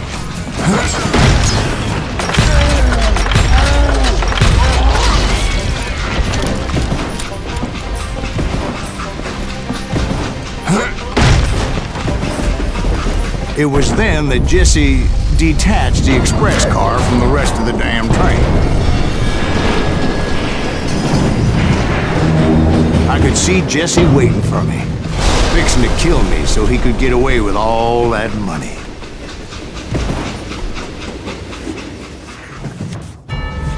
You had a showdown with Jesse James? Of course he didn't. Everybody knows that Jesse was killed by Bob Ford. Yeah. Jesse went out like John Wesley Hardin. Coward shot him in the back of the head. Guess it doesn't matter how far you run, does it, Ben? Your past always catches up with you.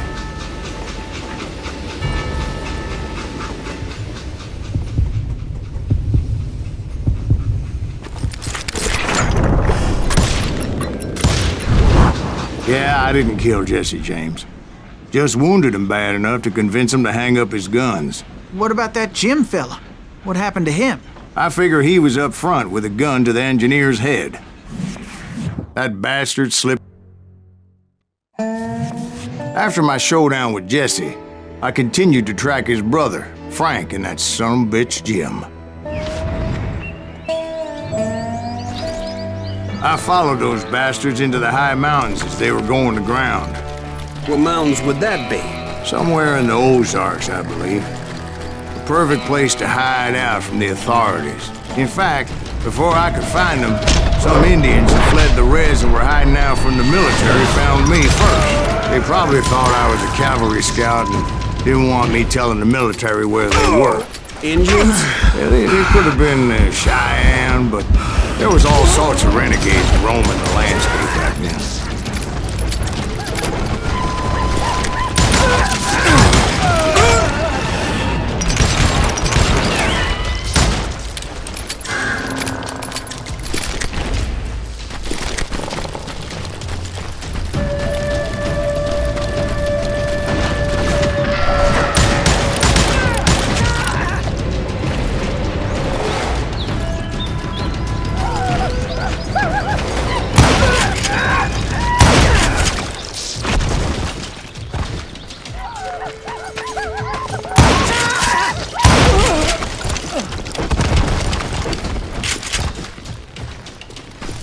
Hey, how about another whiskey, Ben? Nothing better to soothe the troubled soul.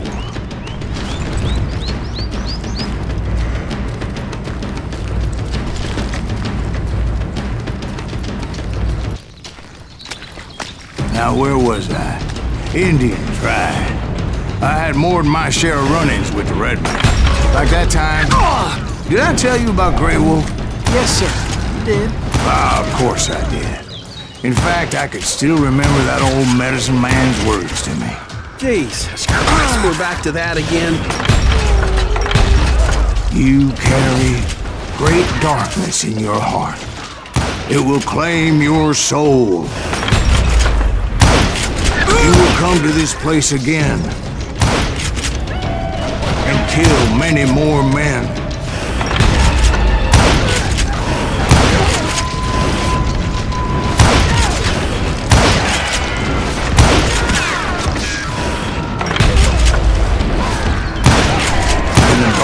Will grow until it consumes everything you are.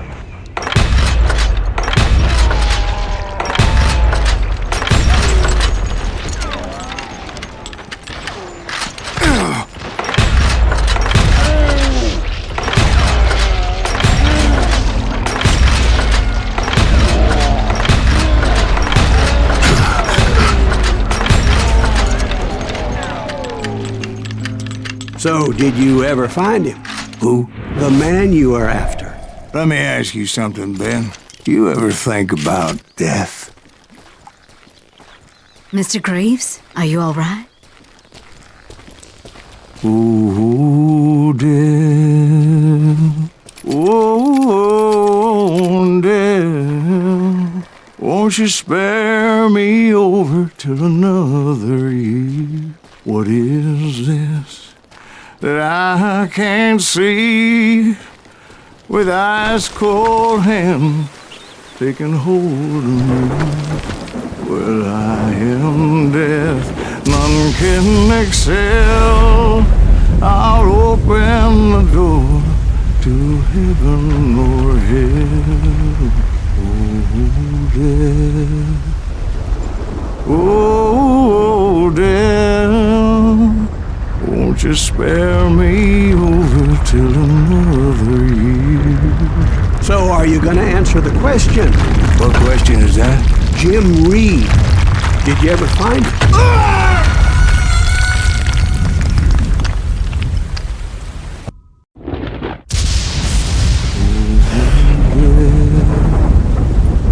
Oh, dear, won't you spare me over till another year? So are you gonna answer the question? What question is that? Jim Reed. Did you ever find him? Reed was indeed that son-of-a-bitch's surname. That's right, Ben. A despicable character. I remember him laughing like a hyena that cold morning they lynched me and my brothers. He was intent on avoiding my vengeance, but nothing was gonna stop me. Nothing.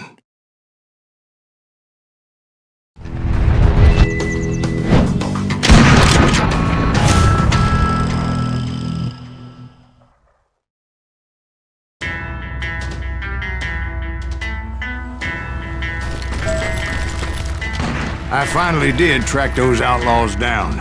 They had long rifles with scopes and were well positioned to pick off any poor soul who came anywhere close.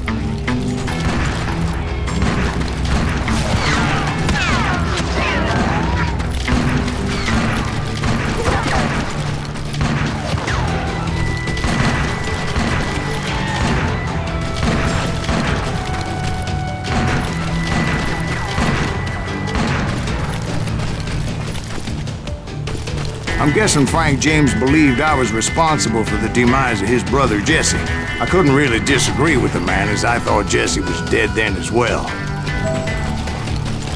He backed off as I closed in on him, but he was still intent on killing me.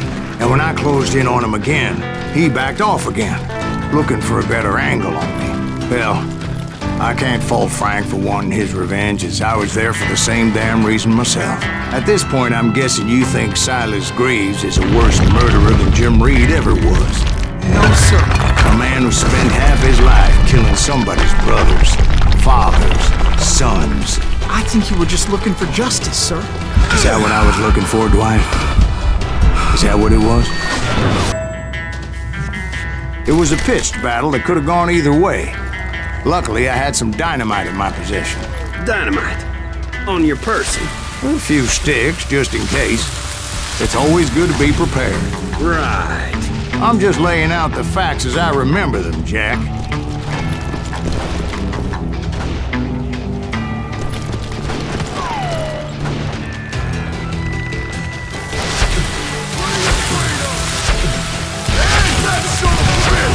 Take him out! He's just one man! Put him down! I want that bastard dead! I'm gonna blow your damn head off!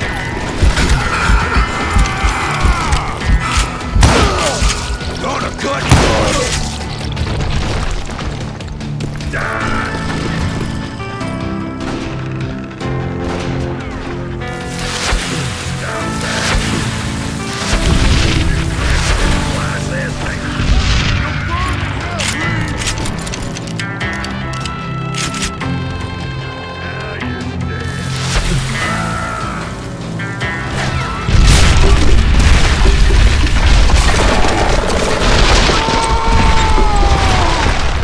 Shack?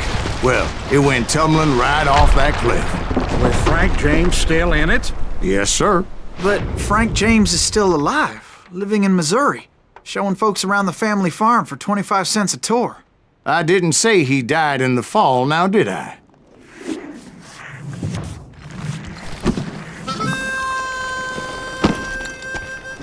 I'm done with this damnable outlaw life!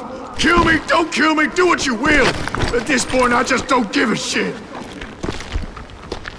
I explained to Frank that I had nothing against him personally and that I was looking for someone else. You want Reed?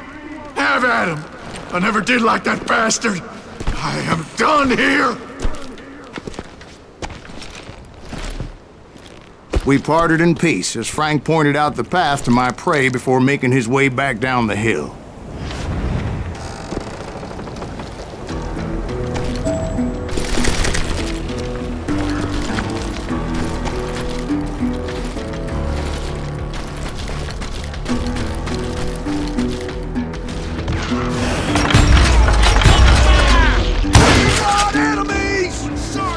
So, what happened with Reed?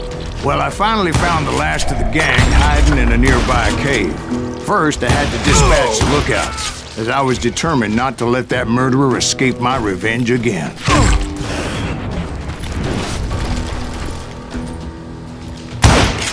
But rather than wander in willy-nilly, I decided it would be better to smoke that sumbitch out. "Hey, Reed!" I shouted. "No wonder you're so ornery. Can't be easy being married to Belle Starr. While you're off providing for the family, she's spreading her legs for every Tom, Dick, and Cole Younger. Not an attractive woman exactly, but very friendly. At least she was to me." Son of a bitch! It was then that the last bunch of bandits jumped out of hiding. Why won't this asshole give up? Would someone please kill him?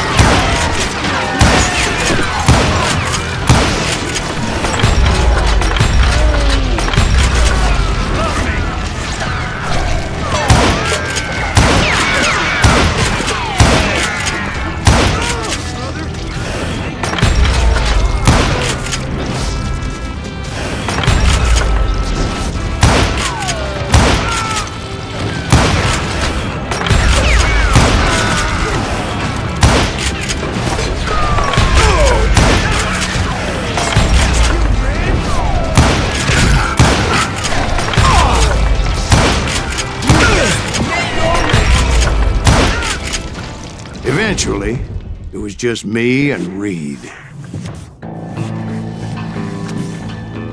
I had waited a long time to face him down, so I could repay him for what he did to my brothers.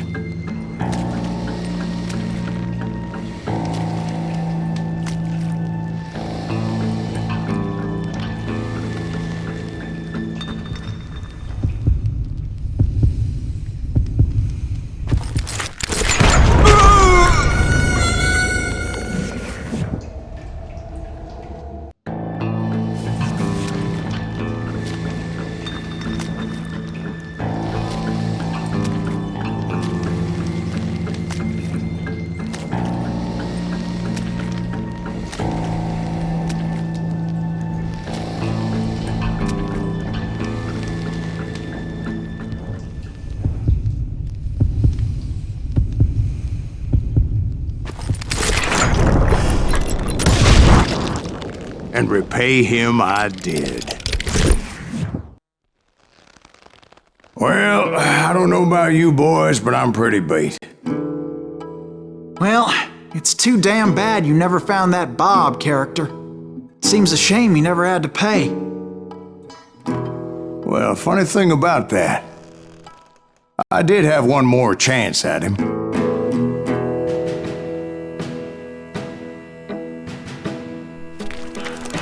Six months ago, I heard that Butch and Sundance were back in the States and had gathered up some of their old gang. I tracked them down, hoping that Roscoe Bob Bryant had returned with them. So you're saying they didn't die down in Bolivia? That's what I'm saying.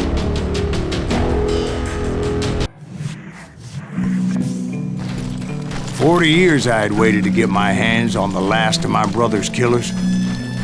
Not even an army of demons could have stopped me now."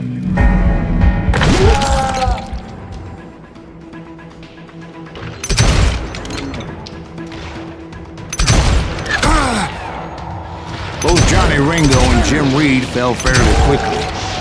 But the last one, Roscoe Bob Bryant, that son of a bitch had managed to escape my vengeance time and time again. I couldn't even be certain I'd recognize him after all those years. By now, he had to be close to 70. For all you know, he could have been dead. That thought had indeed crossed my mind, as did others. For instance, did my thirst for vengeance turn me into something worse than the man I was after? By this point in my storied career, I had killed more men than Bob Bryant ever had. I was furious as hell at that bastard for making me who I am. A man with no family, no friends, no purpose except shooting Bob Bryant dead.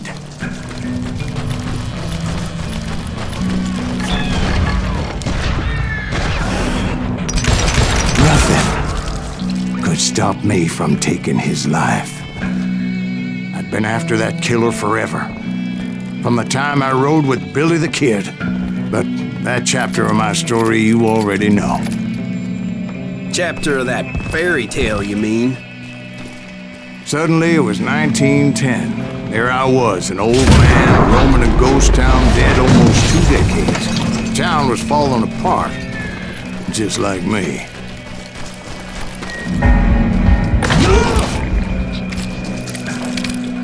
But I wasn't about to call it quits.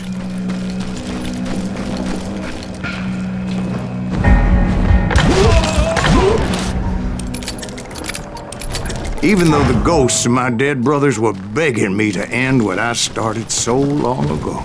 Mr. Graves, are you all right? Would you like some water? The Wild Bunch knew I was there. They were after a treasure they had hidden before they fled, buried in the grave of a dead amigo. I intended to fill that grave with Bob Bryant's corpse. But like I said, the bandits knew I was on to them. They lured me in and hit me with everything they had.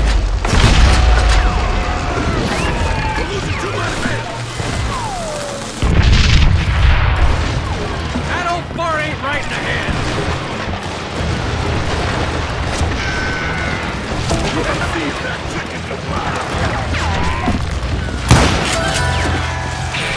Put that geezer in the ground.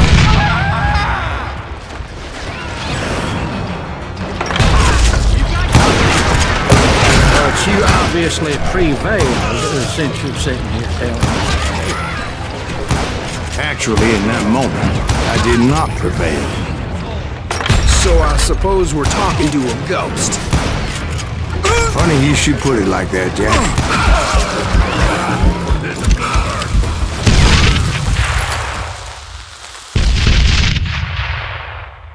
Because when I woke up... From the dead? There was silence all around me. I could swear to God I saw Billy then. Billy who? Billy the Kid. William Bonney. He was shooting at me from a rooftop. Here and there. Even over there. So I am right. You are titched in the head. Mr. Graves, perhaps we should switch you to coffee? You see that old Indian again, too? No, but I did see Billy's killer, Patrick Floyd Garrett. He came at me guns a-blazing. But I knew that old war horse had died 2 years before. I wondered if maybe I was dead too and confronting the ghosts of my past. Perhaps all my sins were coming back to haunt me and drag me down to perdition. I saw Henry Plummer throw dynamite at me. And in the gates of the cemetery, I saw John Wesley Hart, just like I remembered him.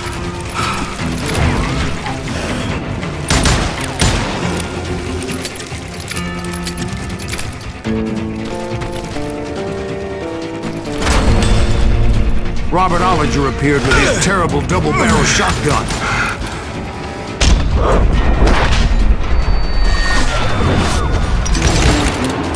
ghost army was stopping me.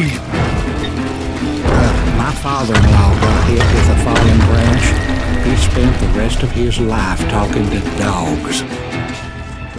Newman Hayes, William Brocious, John Peters, Ringo, they all wanted me dead.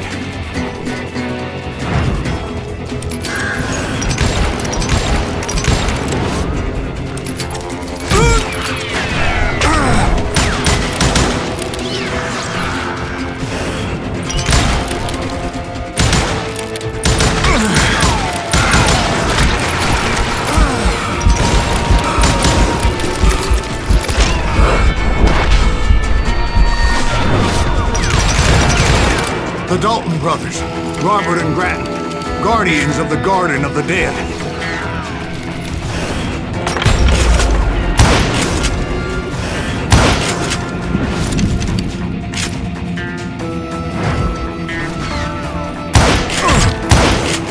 George Curry and Harvey Logan, alias Kid Curry, both thirsty for vengeance from the great beyond.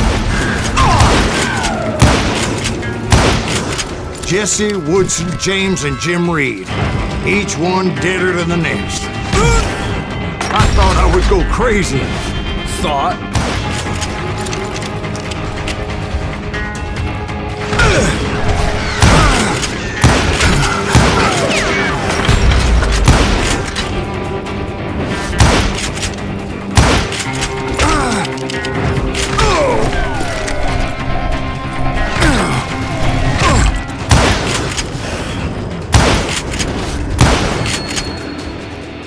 Finally, I saw Harry Alonzo Longabaugh. The Sundance Kid?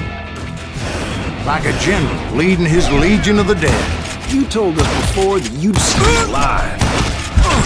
He was alive.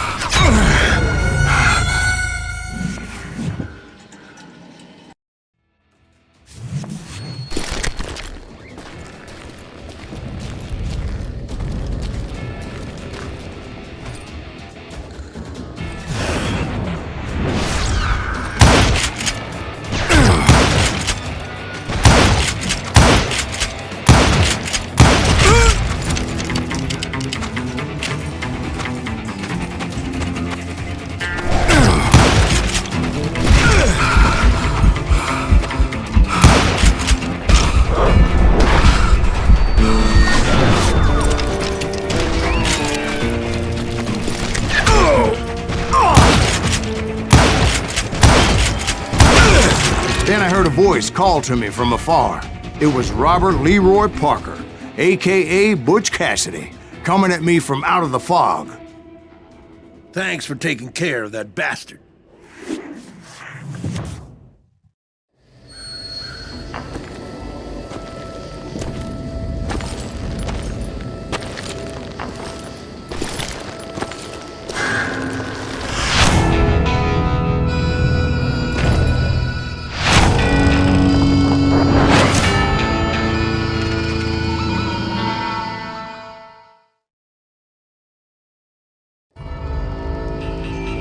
But the kid wasn't quite deceased. Not yet.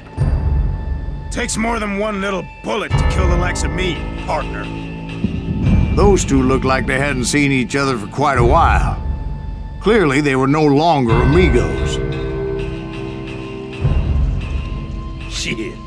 I was hoping I wouldn't have to kill you. You won't have to, Butch. I'm killing you first. I asked them about Bob Bryant, but they were too busy with their own heated conversation. Let me get this shit straight. You want my money and the love of my life? You frittered it all away, Butch. Etta's mine. So is that damn money. I didn't want to shoot anybody until I had an answer to my question, but those boys didn't give me much of a choice.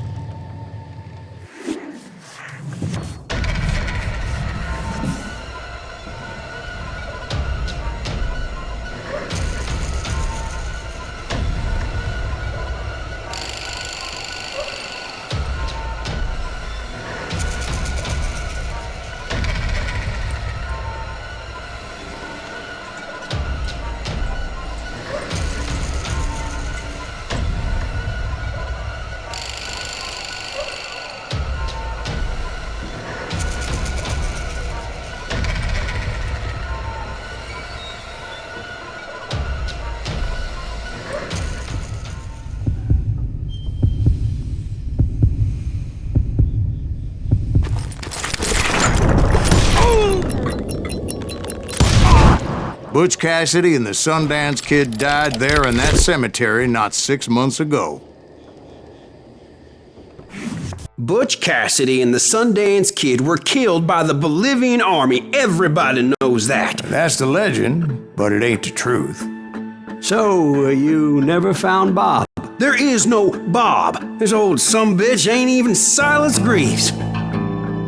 Sir, is that true? Have you been pulling our legs this whole time?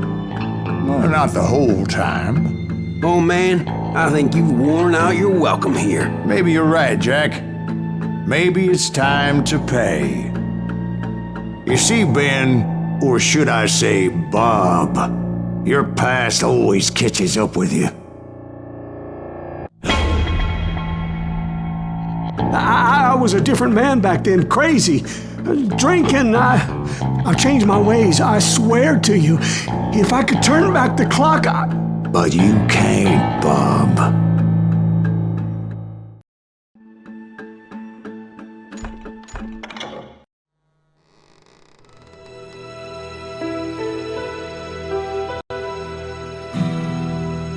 Why'd you toy with me like that? Telling those tales, knowing all along. Why not just lay your cards on the table? Here. I won't have it said that I left you with nothing. That's how you want it? So be it. Holy shit! Right, Molly, move against that wall. Go!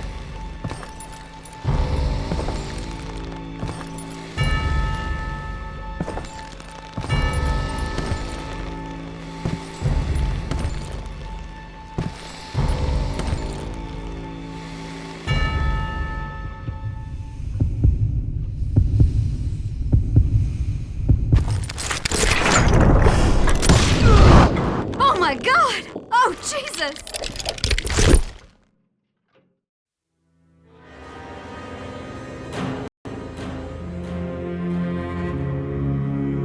Did you know it was him all along? Cassidy told me Bob was in Abilene before he died. But I wasn't sure Ben was my man until he revealed how much he knew about Ringo and Reed. The coin, of course. Well, that was the last nail in that particular coffin. I better go get the sheriff.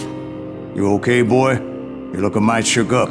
Dwight, maybe you best go home. Young Eisenhower here is leaving for West Point tomorrow.